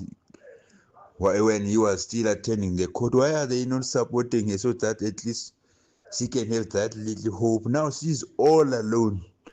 The cronies are gone, the comrades are gone, not even Mamubalega Mbete, no one. Oh, shame. Some of your voice notes. Quickly, before we go to traffic, let's go to calls. Active citizen in Limpopo, go ahead. No smoke without fire. The premier has taken the money from Mogalakwena. It is not starting with the current premier. Even the former premier had interest in Mogalakwena municipality. And let me tell you why, and also help the listeners. This scandal is coming out after the premier has implicated the mayor of Polokwane, who is contesting or eyeing the position of the provincial chairperson of Limpopo. They've implicated him in a very old scandal of him giving tenders to the Zimbabweans.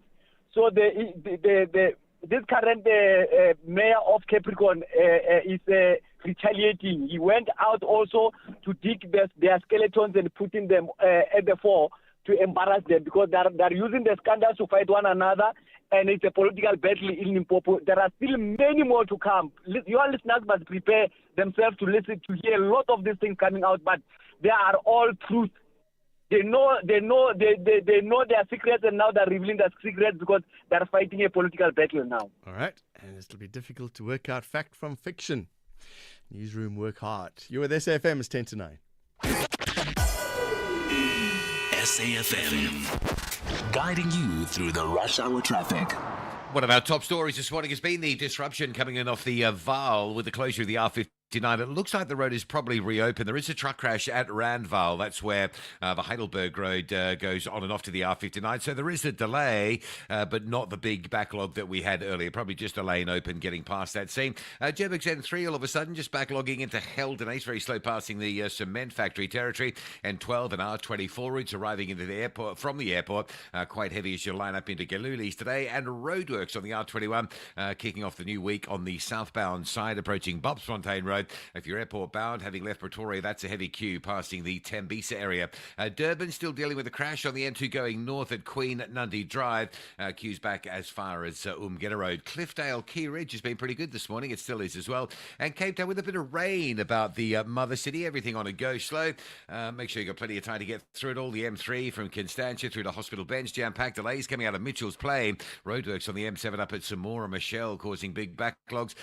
Crash on the M1 into town at Brackenfell Boulevard, still slow from Justenburg. R300 onto the M1 outbound, having a look at that's very busy. And crash delays top of the airport. There's two collision scenes, Robert Sobukwe at Delaray and a big one, Robert Sobukwe at 35th Avenue. So Robert Sobukwe both ways under quite a bit of pressure, and again allow extra time to get through that to the airport for those flights. With your traffic update, I'm Rob Byrne. The boardroom heat is on and the pressure is rising. The Insurance Apprentice, hosted by the one and only Babi Moloi, is delivering drama, tough decisions, and big personalities every week. Expect bold moves, emotional twists, and contestants you'll either root for or roast. And yes, you'll be surprised what you learn about insurance along the way. Open up to the Insurance Apprentice, Thursdays at 7 p.m. only on S3. Open up. Do you know what's hiding behind colorful packaging of unhealthy food? Big food companies target children with unhealthy packaged foods that hide high levels of sugar, salt, and fat, which could lead to heart disease, diabetes, and hypertension.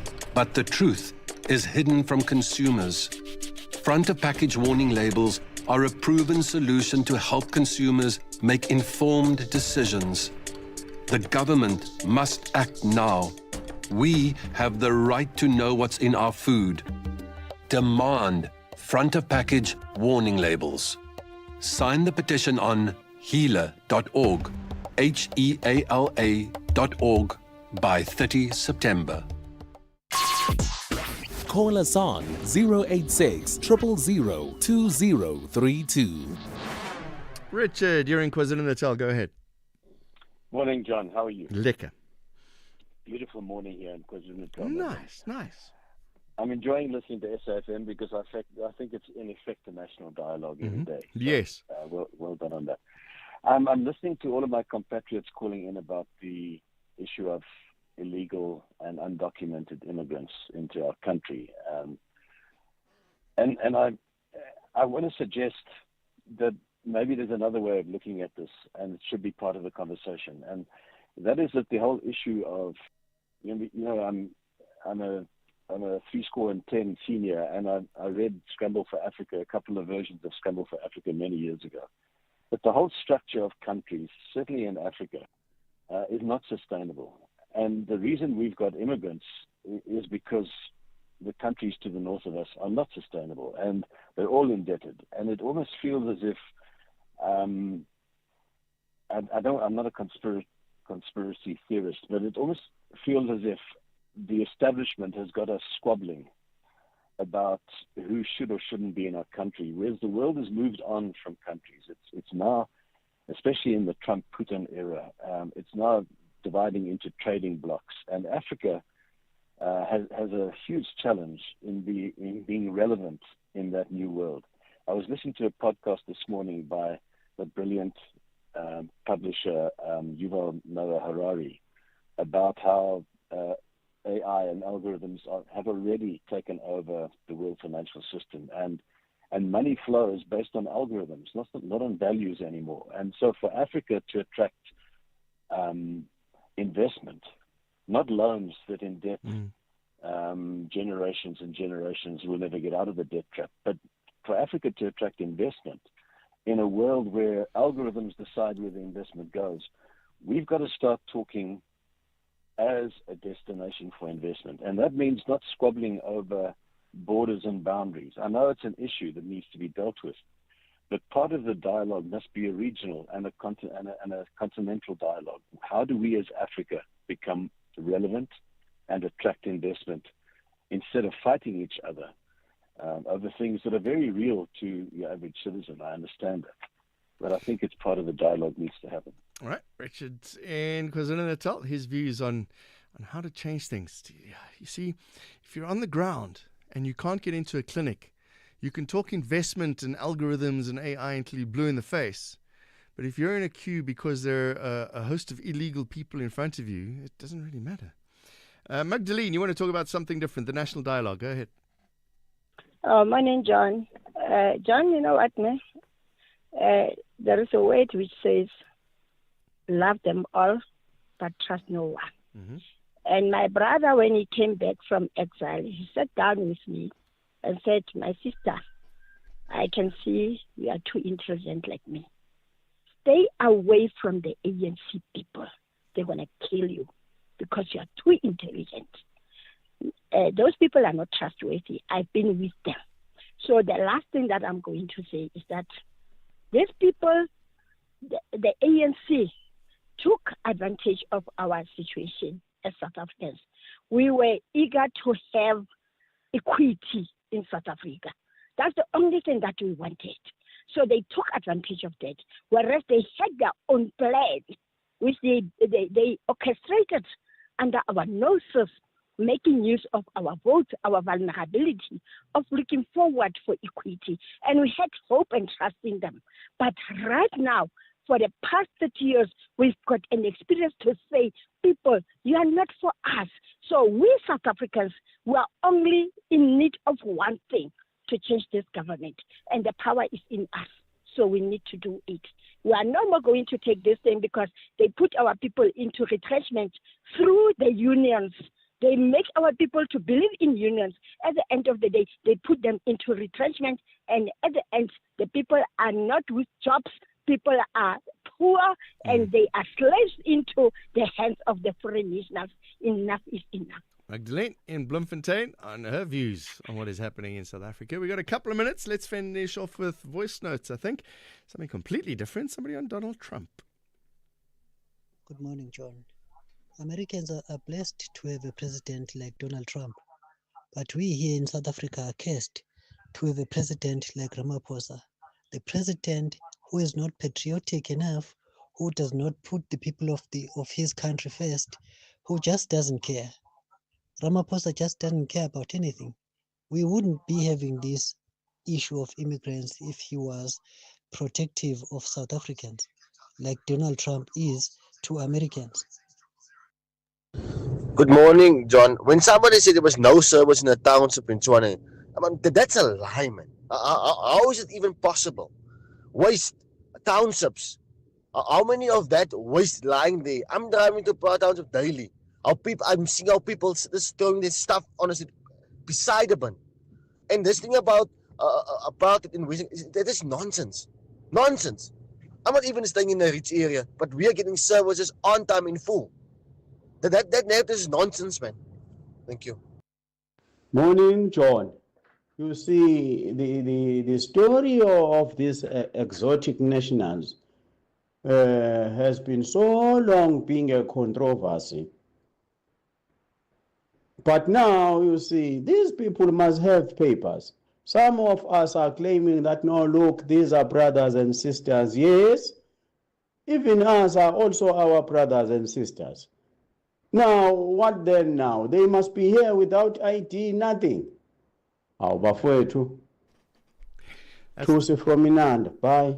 That's the show. Thank you very much for listening. Been a pleasure with you today. I'm back again for some sport this afternoon, but we'll do this all again between 6 and 9 tomorrow. Look forward to your interaction. Quick cricket update for you. South Africa 193 for 2 in the 36th over. Bretzko on 38, Bavuma on 36. South Africa 193 for 2. First ODI against Australia. Thanks very much to Mpo for pushing the buttons, Tabelo and Melissa for producing the program. It's 9 o'clock.